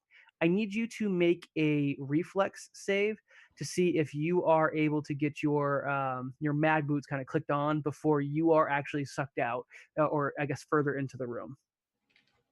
Do I need to worry about that too? Yep, please, you as well. You said that was 24. reflex? Yeah, reflex save. 24 from me. You open the door, you're like pulled in very briefly, and you quickly activate the boots. You don't really have much of a start. You don't even slide a little bit, but your hair begin like invisibly, because you have your cloaking field on, does kind of get like pulled out, and your clothes are being tugged out by this hole into space. You're not overly worried about atmosphere concerns or things like that as an android, but at the very least, that constant suction coming from that room could pose a threat to the rest of the ship, as well as your other members of the crew. Everyone else, not Zero in Brawl, has enough time. They feel the telltale drop in pressure, the air whistling past, some of like the loose. Actually, you know what? The hallways are clean because of Gil. It's just all like the parts of your body start like kind of getting pulled into this like vortex. You guys know, almost instinctively, you guys have been on a ship for almost a year straight at this point. You guys click your mag boots on, and you only maybe get pulled a little bit towards it down that hallway. And Brawl, I rolled a 12. Do I feel it? No, Seeker. I'm sorry, you don't see it. Feel. Oh, did you keep the door open or closed? Yeah, open. Then yeah, you do feel it a bit. Yeah. Can I choose to not do my mag boots? Have it actually suck me down a little bit? Whoa, that's not what I meant. Make a reflex save as you try to avoid kind of getting banged into anything. I'll give you, if you make the reflex save, I'll give you kind of like 10 points, or sorry, 10 feet of movement you can kind of make by like letting yourself go. I know, let's call it 5 feet. I basically just want to move 5 feet so I Yeah, can be in give it range 5 of- feet. I'll let you move 5 feet is what it is. Okay. But again, based on how your reflex save is, it's how hard you hit that wall you're at. Yeah. 22. No problem. You lightly push off of it. You kind of feel the pull, and you let it slide yourself down another 5 feet. It'll do more in later rounds unless you click your mag boots, but you'll have the option. I can't be on the same space as Yeah, you'd be stuck kind of in like the middle of the doorway. Okay. And Destiny might even be like trying to like hold you a bit. Brawl, you're not like, you don't get like completely stuck to the point where you are like just pulled through the hole, but you actually do kind of collide with the invisible Zero. Zero, how does your stealth field work? What interrupts it? Nothing. Nothing.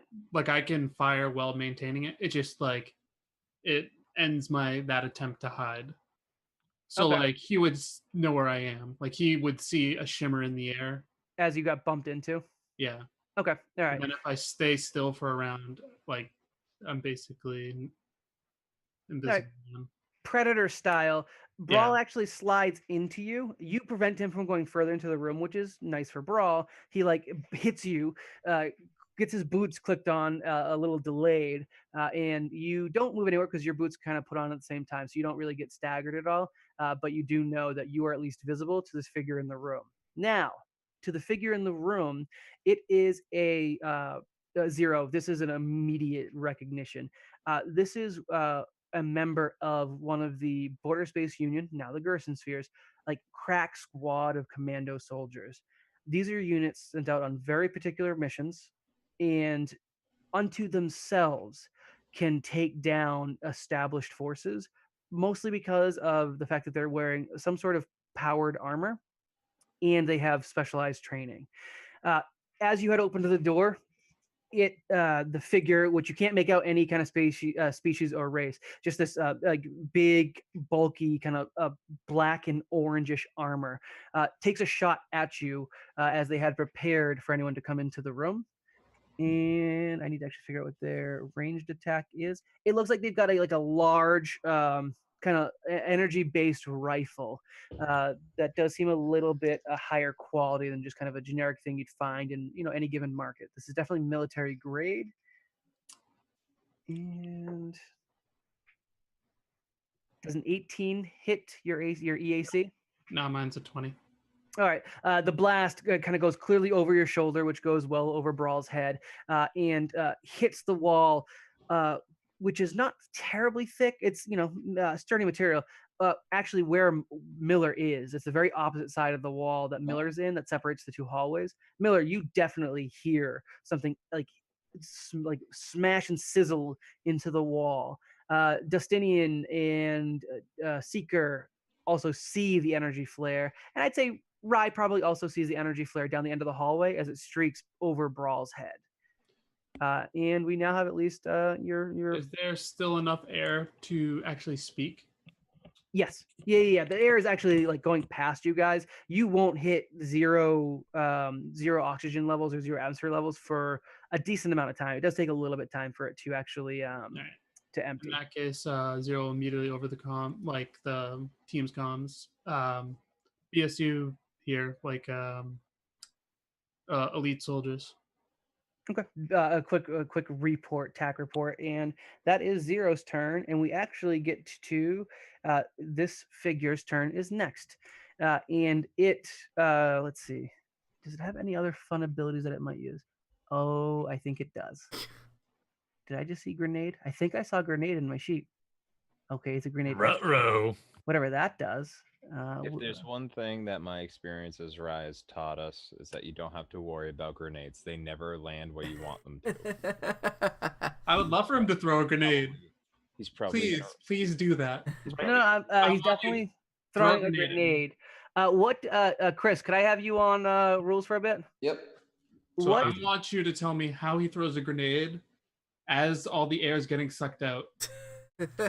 Please It's just tell you me. just have to use strength. He can still make it. It is going to be a strong throw, and that's a good call.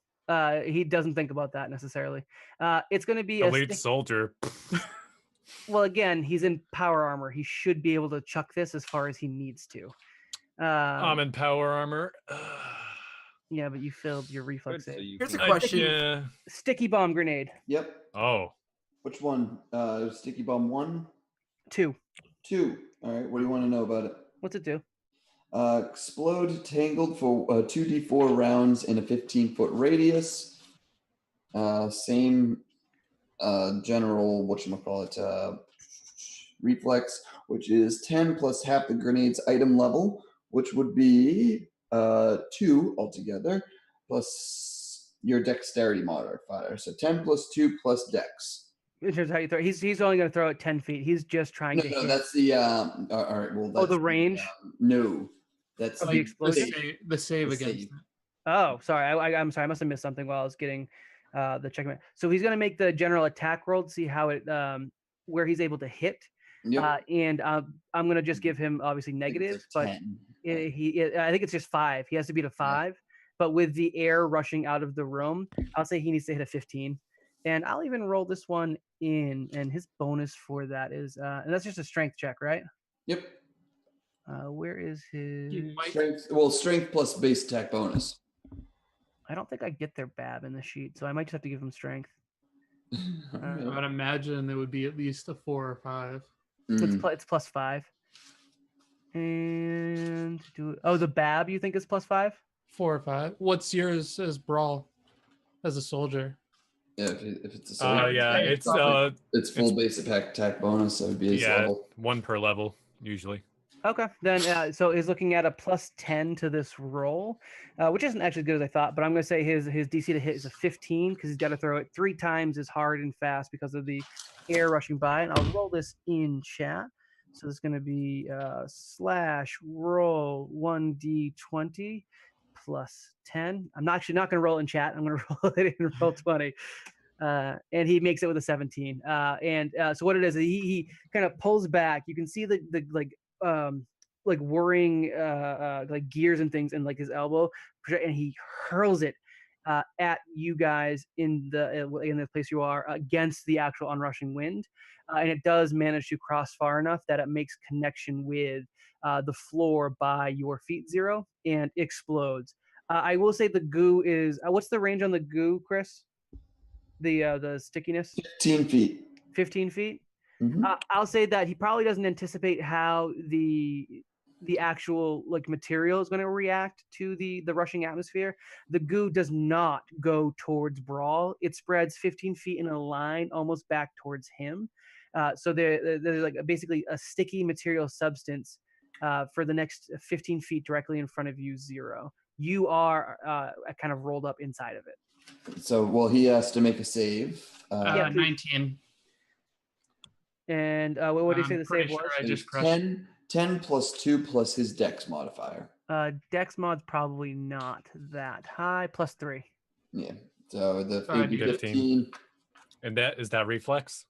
Yes. Yeah, I got a 19. So you're good to go. In terms of the material, 2d4 rounds. Yes, 2d4 rounds. is how long the material lasts. It says entangled for 2d4 rounds. So I guess if you want to let it sit there for 2d4 rounds. I'll say that it probably will get pulled out away from, but just because of the way the atmosphere is rushing out of the room, it's fine. It's not effective. It does connect with the floor. It explodes, and the atmosphere does manage to pull the material away from Brawl. And you guys aren't actually affected because Zero, you kind of like just sidestep out of the way. His ploy did not quite work there. And for his move action, he's actually going to let's see. He closes the distance between you and it, so he's around the corner from you in this room, pressed up against the wall, and his like heavy boots like clamp. Not that you can really hear it as all the air is rushing past you. And he gets to the wall, so he's got some cover from Brawl, and he's able to get to you if you stay where you are. Next up, we have Seeker. And Seeker, you do hear over your comms that there is a commotion. I turn to Gil. Oh, it looks like the kind we have to shoot. And I'm going to delay my turn until after Miller. Behind you, you hear Gil mutter, "Unfriend Seeker." You lost a friend on Facebook? Oh, man. Miller, you're up. Bitter. All right. Unfollowed. So Miller kind of slowly makes his way to this little corner here, right outside Going the towards med the med bay. Yep. Yeah. Opens up the door. Any firing? Yeah, he makes a reflex save as the med bay has been opened out to space. Well, all right. Okay. So my reflex is a +8. So D20 +8. It's going to be a 21. Yeah, you're fine. All right. You're able to get your boots on right away. You have no real issues with it. You are faced with a med bay that has much of its material been already vented to the atmosphere. Uh-huh.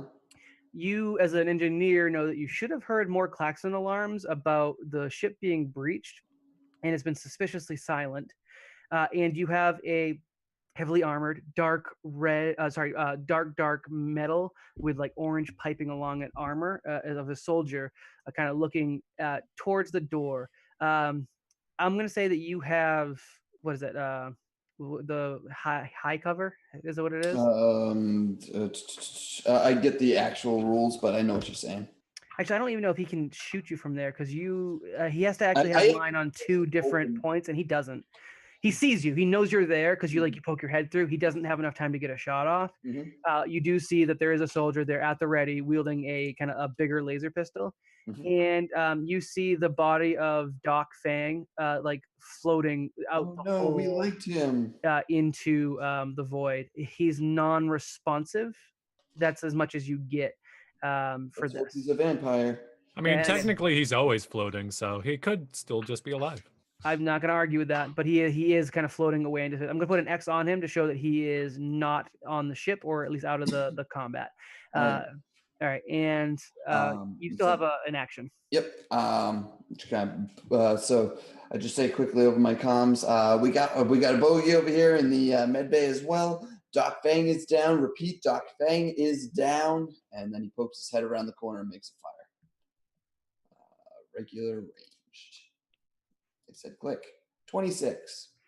All right, and the way cover works is because you have one of your corners of your square are on the wall there. You just have to draw your line to 2 different points in his square unobstructed, and you're totally able to do that.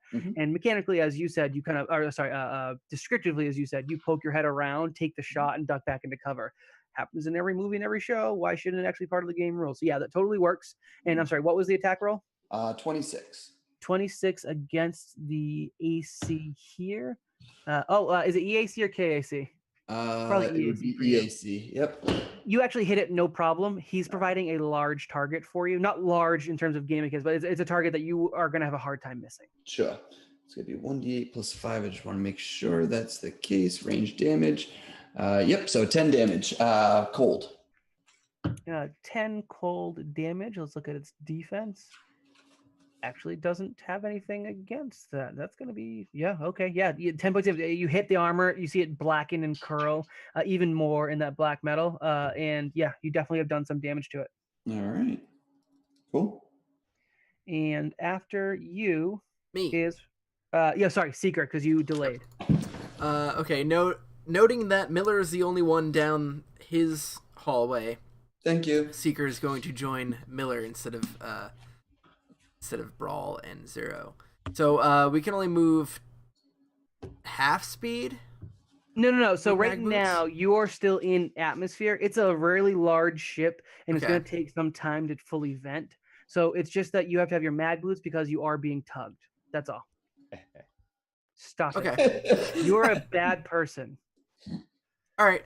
So Seeker's going to run down the hall and take up arms at the doorway, and I'm going to. Your movement is a little bit more careful due to the magnetic boots. You couldn't. Mechanically, you can't. Well, I wasn't running. Run. I was just. You can do your standard movement, which I know is what you were doing. That's what I did. But it's like sprinting, like the 4 times movement that you have available to you, that's not kosher Yep. while you're using mag boots. Nope, I get it. I was just being descriptive. No. I'm just clarifying for mechanics. I will say the mag boots. I think there were mag boots introduced in Yes, me. there were. I haven't read the rules on them. These are still my homebrew I nonsense haven't mag either. boots. If Chris wants to school me on the rules for that later, I'm happy to hear it. But for now, we'll keep it easy. And I will ready an action to cast Magic Missile if the enemy comes through the door. Okay, easy enough. And are we considering Rye an enemy this time? No. Rye's not an enemy. Rye, it's your turn. I I'm can hear not somebody an typing. enemy. Stop calling me an enemy. All right, so Chris, I can still hear you typing. Oh, I thought. Chris, I can no longer hear you typing. Patrick, go. I'm sorry. yeah, I gotcha. So I'm gonna continue running down the hall. Which person is this? That is Dustinian. That's your boyfriend. He winks at you as you run by. But not actually running. So as Which you ones? gracefully walk by. I just look at him and say, "Which ones ran where?" Ooh, If only Rye had eyes and could see down. we've been a bit caught up in it, but I can think you see- had I can see uh, Brawl. one of your little rat friends go down this way, and he points down the long hallway you're closest to, along with your quieter android. Down the other way with your loud android and the other rat friend. I'm having a hard time telling those two apart, to be honest with you. Which one's fat? Yeah, the one with the quiet android. Gotcha. I run down this hallway. To clarify, Rye passes the one with the fat rat and goes towards Seeker and Miller. So obviously the in-game joke there being that I care more about Miller and Seeker. Surprise, surprise. But Aw.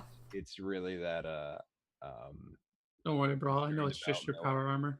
and I don't have any concerns about Zero and Brawl being able to hold their own. Okay. Just in case there was any questioning. And you So- think you're going to help us? I can shut up. You can buff us though, right? Right?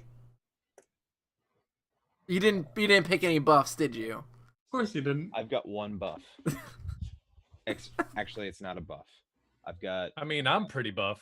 I've got one thing that will be very inconvenient. A For you. grenade. No. Man, is he gonna try to play the angle and throw the grenade through the doorway? I was just thinking I should have done that. I have a reaction, so it doesn't take any. As if I understand it correctly, a reaction does not take.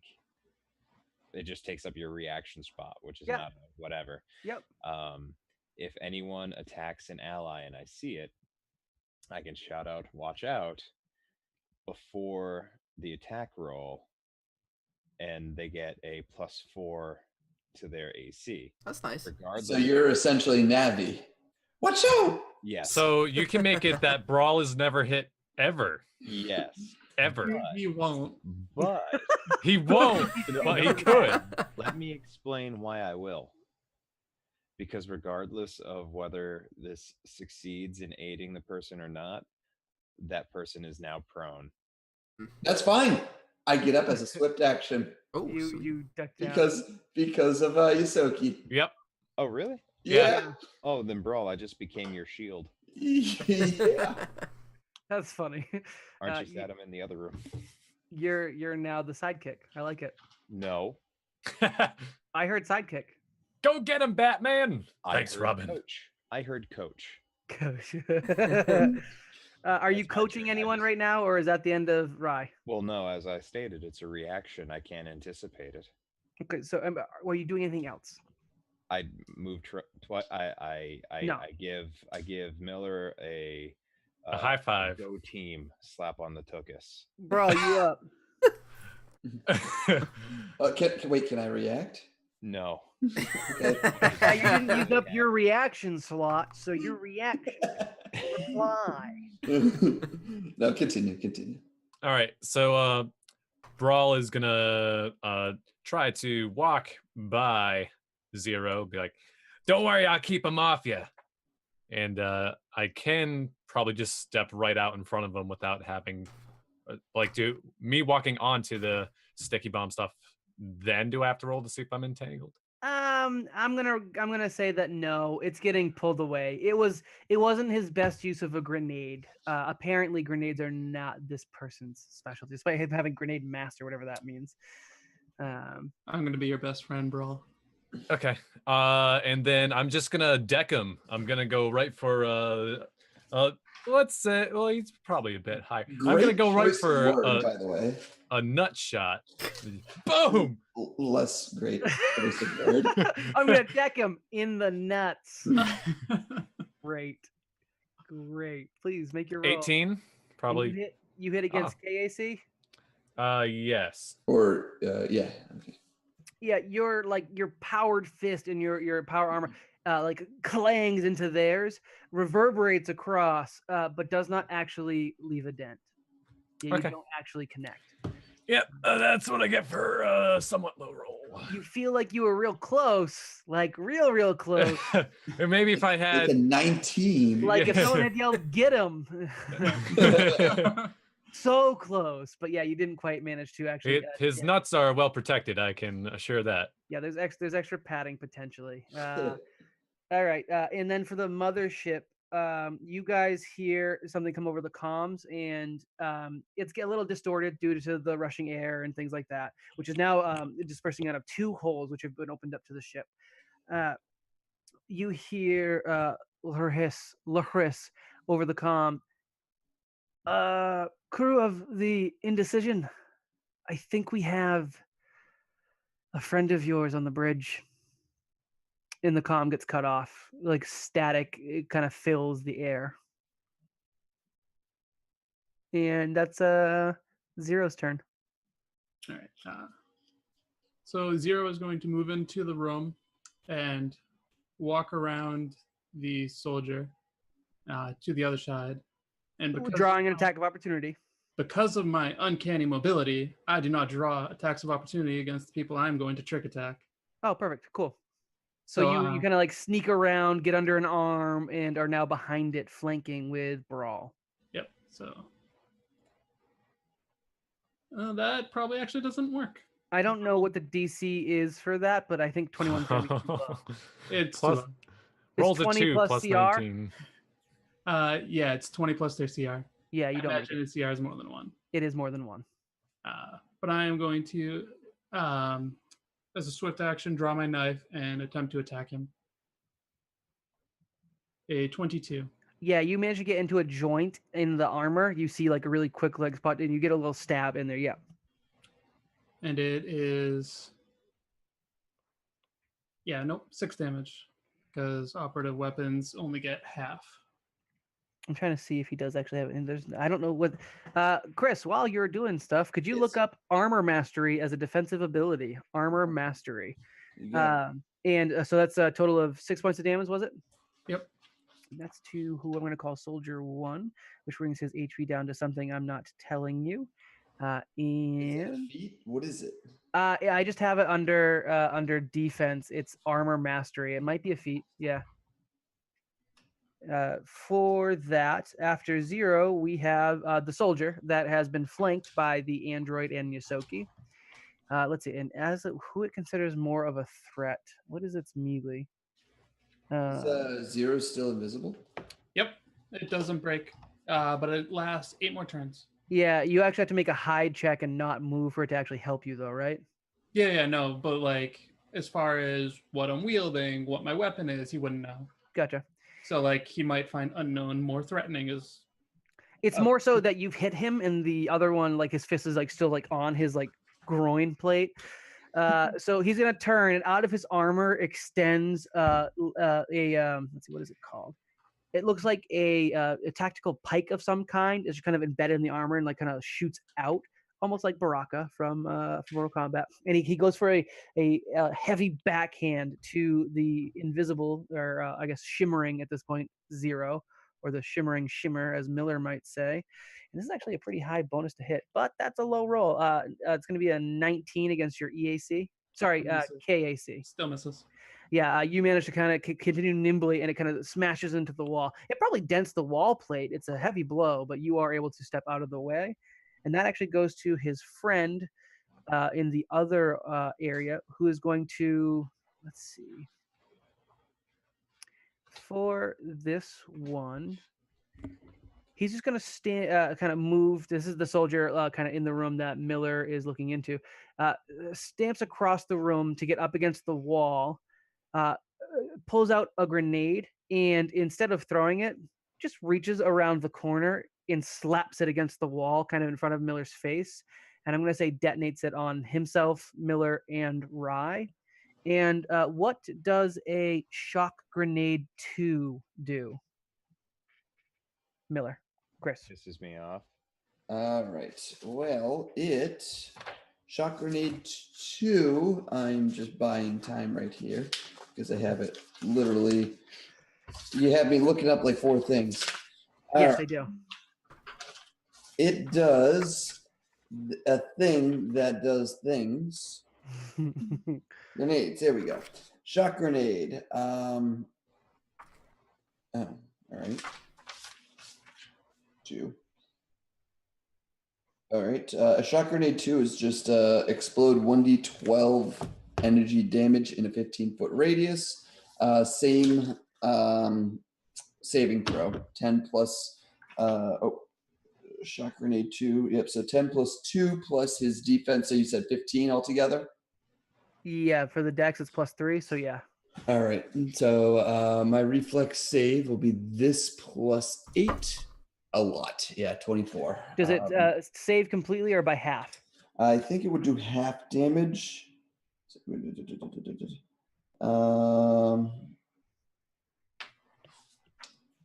Yes. And the die roll for the damage was, I'm sorry? It was a 24. No, for the actual dice to roll for damage. Oh, 1d12 damage. All right. And that's for the shock grenade 2, correct? Mm-hmm. Okay. And Rye, you also need to make this save. Yep. Let's hope I do. 22. Yep, you make the save. So you guys are taking half of 7. I think we always round down. So you guys can take 3 points of damage, and the hand doesn't seem to actually reflect any damage from the electricity that's emitted from this grenade. You guys just take a couple of points of damage, which is, again, to your stamina, basically. So you guys get a little, maybe a jitter through your bodies, but you're otherwise kind of unfazed. The grenades don't seem to be terribly effective at this point. I shout out, "Oh, come on, that's cheating." And that's 0. That's you. That's you. If Brawl was there, he'd be like, "Hey, you should try that, right?" Boom. Oh, he gonna. That's not gonna happen. It doesn't matter to you guys. Seeker, you're up. Or I guess we swapped, right? So Miller, Yes, I'm you're after up. Miller. Miller, you're up. All right. Can I poke my head around and see him? Yeah, you have perfect line of sight on him. You guys do not actually get cover from each other is how it's gonna work. So yeah, you guys are basically on top of it. You could, like, if you tried to physically hit him, I'd give him cover because you're trying to do a curving kidney punch brawl style. But yeah. All right. Well, then I'm gonna try to overcharge my weapon. So he Miller takes out his weapon, kind of turns a little dial, screwdriver in hand, just kind of turns some screws, and it kind of, again, he kind of pokes around the corner and fires for 22. so you guys are adjacent to each other, and firing in combat would provoke an attack of opportunity, correct? He's gonna get you're gonna get a +4 to your AC on this attack because, again, the wall is obstructing his arm, but a pike, like a long, thin. He had a pistol last I heard. Who has a pistol? That guy. He's got a rifle, but on his actual wrist, another pike extends out. It's part of his armor, and he holding his rifle in one hand, just kind of swings around and tries to hit you with it. Mm-hmm. And I don't have high hopes for this one. Yeah, nope.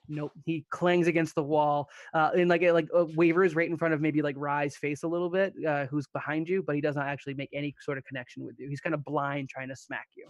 Cool. All right, so it's going to do this, and then another 1d6 damage. So 10 plus another 5, so 15 damage. Woo! Okay. You the arm that comes out, you blast a hole through. Some of the plating actually kind of rips off, and you see some of like the mesh around an actual fleshy part underneath, which retracts back quickly. All right. I quickly look at Rye's gun that he has in hand. Is it an energy weapon? It's the static arc pistol. It's All a right. laser. So I, with screwdriver still in hand, as a move action, I overcharge your pistol. I just kind of reach out and be like, "I got this." I turn a dial and say, "All right, fire at him." And you can do that to you and him in the same turn? Oh yeah. So it's a standard action for me, move action to do it to somebody else. Okay. Yeah. But it's going to use 3 shots for your to overcharge Instead of 1. instead of 1. Does the arc pistol only use 1? Yeah. So it'll be using 3 shots.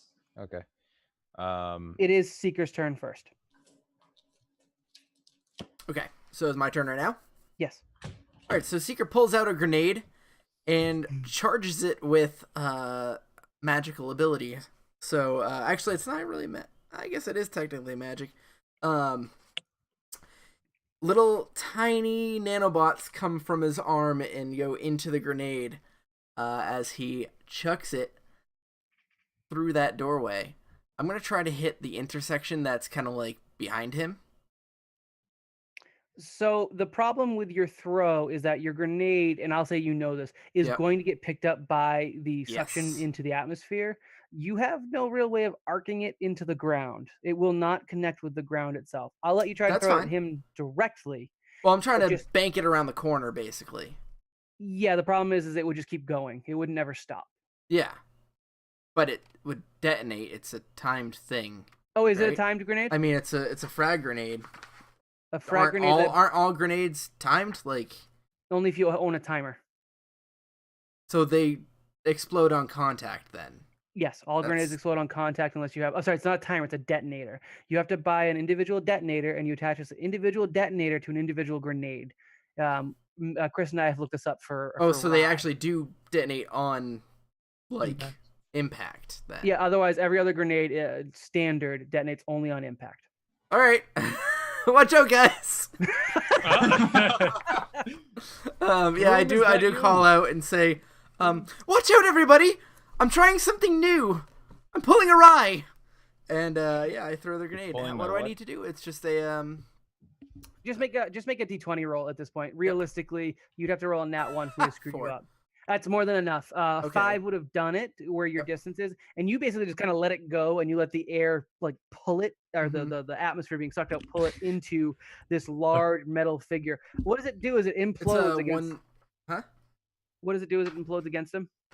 It is a 1d6 damage, I believe, on the frag grenade. It's frag grenade 1. Oh, sorry, it's cheap just a one. frag grenade. What was the? However, I need to now make a attack on him.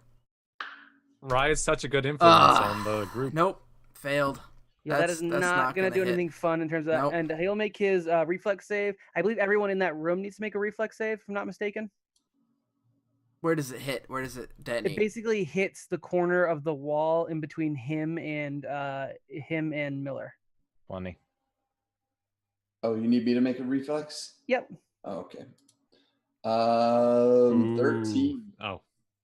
I don't think 13 is the save, but I'm going to give you a bonus because the wall is blocking most of the blast. So you guys actually won't take any of the damage, and this guy takes he'll take full damage. What's the damage roll for the grenade? 6. Ooh. 6. That's Yeah. about as good as you're going to get with a grenade. Yep. Yeah, you definitely blow a chunk into that. And again, you don't really see it because it is around the corner by the time the explosion kind of Mhm. detonates and the fire gets funneled out into space. You do manage to do a bit of damage to him, yes. And after that, we do get to Rye. So Well, that he's was only already taken a his, standard Oh, action, I believe. I'm sorry, what is but your move action, Seeker? I'm not going to do one. I don't have one, so I'm good. Rye, please go. Good job, Justin. Incredible, the edible egg. So he's already done his attack of opportunity, accurate? No. Yes, Yes. against me. Oh, I'm sorry. As far as you know, he's made an attack of opportunity, but you don't know how fast this person is. That's fair, as far as I know. He's I can distracted. do this. So, 5, 10, 15, 20. My mag boots are on. That was said for you, so you're fine. I know. I know you too. So, so I run over here. So I'm gonna basically route around him. I will risk an attack of opportunity if he gets one. In which case I get +4 to my AC anyway, I'm 9. Well, why do you get that? because I do. Mobility. Yep, Okay. that's the one. All right. No, he does not have Combat reflexes. combat reflexes. He's Assuming got a bunch of other stuff that I haven't been using, but he does not actually have combat reflexes. Okay. I point at him. Oh wait, no, I do hit. Hold on, sorry. No, do no, hit him. hold. Is it actually gonna do anything? It to what actually Rise does Weapon did? because it counts as I touched him. It Awkward. counts as if the attack went off correctly. Okay, please go quickly so we don't actually hold Patrick up any longer. Sorry, Pat, you can finish your turn. I'll do mine after. Thanks. Okay. How does that work? Just do your thing. Ignore Okay. Justin. Yes. I point and I, Normal business I is point normal. and I pull the trigger. Do it. You hit Miller. No. There's a wall separating us. Correct. What's your roll? That's what I'm trying to find right now. So, oh my god, I haven't fired a gun in so long. So Start with a d20, and I'll tell you if you hit or not, and then you can add Yeah, mods. yeah, Don't hold don't wait. I'm not waiting. I'm You're waiting right now. Roll the goddamn Oh, d20. that's oh, I got a net Oh 20. look, you hit. That's actually a +5, not a +4. So it's 1d6 plus half my level in energy. So 1d6 plus 2. 1d6 plus 2. So I deal 4 damage. Oh wait, no. You said Right? what does the overcharge do? I'm sorry. Oh, yeah. Well, times 2, so 8, and then you do an additional 1d6 damage. I will do that. So 8. So 12 damage. And then it's also got an arc too, but I don't think that comes into play. I think Actually, it does because you crit. You need a roll to confirm the critical effect. Yep. No, you don't. Not in I thought Starfinder. we didn't do that. Last week I'm we still did. pretty sure you have to beat their AC for the critical effect. Yeah. double Well, the so he rolled damage. a 25. He rolled a 25 altogether, which beats his. Oh, AC. is that what it is? Yeah. Oh, that's right. You just beat the AC with a Yep. thank you. That's what it is. I knew there was a threshold, but no. Okay, so you do actually get that attribute, Patrick. So whatever that does happens to this dude. It's arc 2, but that just means it bounces and hits another enemy. Oh Unless you want to retcon it that it bounces and it hits himself. no. Do you consider Miller an enemy? No? This guy's armor is like profusely smoking, which is just getting sucked again backwards, kind of billowing into Rye's What's the face. gun say? Is this the one that is the voice? Yeah. Right? Isn't the arc pistol the one that Miller made? I don't remember. Yeah, it is. Miller, what Oh, does the gun say? it is. Oh, shoot! Where's my? Roll me. You should have told me it was that gun. Roll me a 1d6, please. A 1d6? Yes. 6. It just screams out, "What is Blurple?" What is purple? All right, and in whose voice? In Rye's voice. Nice. So this guy hears, Which- or maybe hears, what is Blurple as he gets kind of fried in the back and his armor begins smoking profusely. After Rye, we get Brawl. Wait, my attack. Yeah, I'm sorry. Okay, What is Justin's So nonsense? I just read it, and it does say that choose a single target within the grenade's blast radius. That target is affected by a spell as if you had successfully touched it. You successfully touched it. Yep. So I deal 48 damage. 16. Okay. And it is confused for 5 rounds. What spell just erupted and doesn't But- get a save? It is inject nanobots, Gotcha. and it does have a saving throw. So do the saving throw. What is it? Fortitude, probably? It's a fortitude partial and will partial. So fortitude partial for the damage. Okay, that's useful. Let's see. His saves are in the defense. Fortitude is +7, so he got an 18 for the fortitude. So this is a level 2 spell. So it's 10 plus 5 plus 2.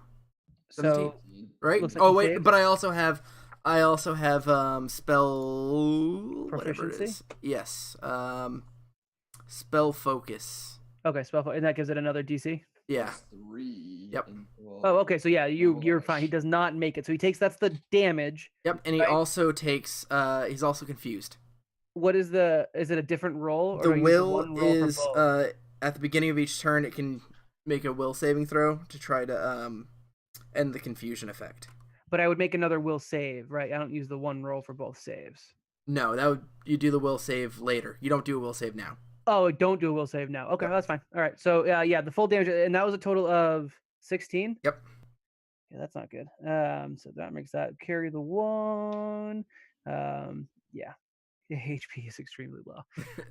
This armor is like starting to like get electric sparks across it and stutter as this elite soldier is kind of tossed around.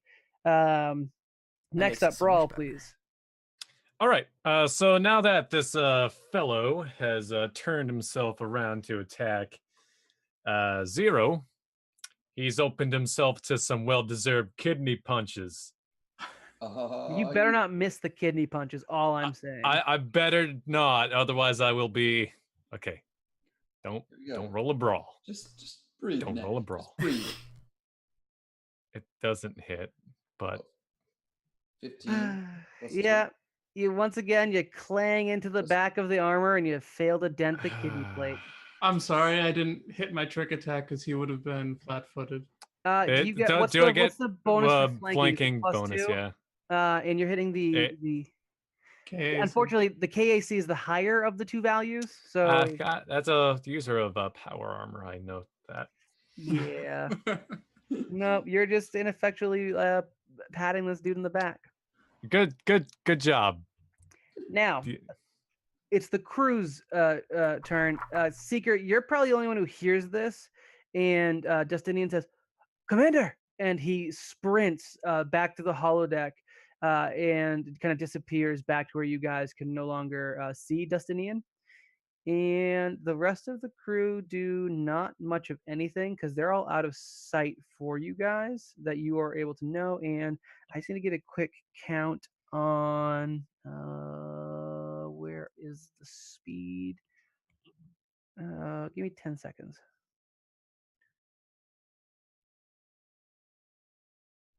Nine, All right. 8, 7. 10. Oh, actually, nope. It's perfectly in time. Behind Brawl, in this little corner of the hallway, another figure appears. I gave it kind of a general token. I didn't have a more specific token. It doesn't look quite like the other soldiers you guys have encountered. I'm going to try and give it a tint color. The tint color will be blue. This enemy, dressed in similar style armor coloring as the power armored soldier, is wearing much less gear. It's to the point where it's like much more like if the power armor is kind of like a heavy armor, this would be light to medium armor, if anything. Still kind of obscuring faceplate, obviously associated. Different style of unit, gets around the corner, points at Brawl, but says nothing, and that has to end its turn there because that was its full extent of the move. And that's another enemy in the fray. And over the comm, the static clears for a moment. You hear a mechanized voice that you recognize. And Krellis over the comm says, "Don't make me wait, please." And that's where we're going to wrap up tonight's episode because it is past 10:30. You guys are mid-combat. You have 3 known enemies on the board. And somewhere on the ship, you also have to deal with Krellis. Before I move on and start sending people to the after party, do you guys have any questions, comments, concerns?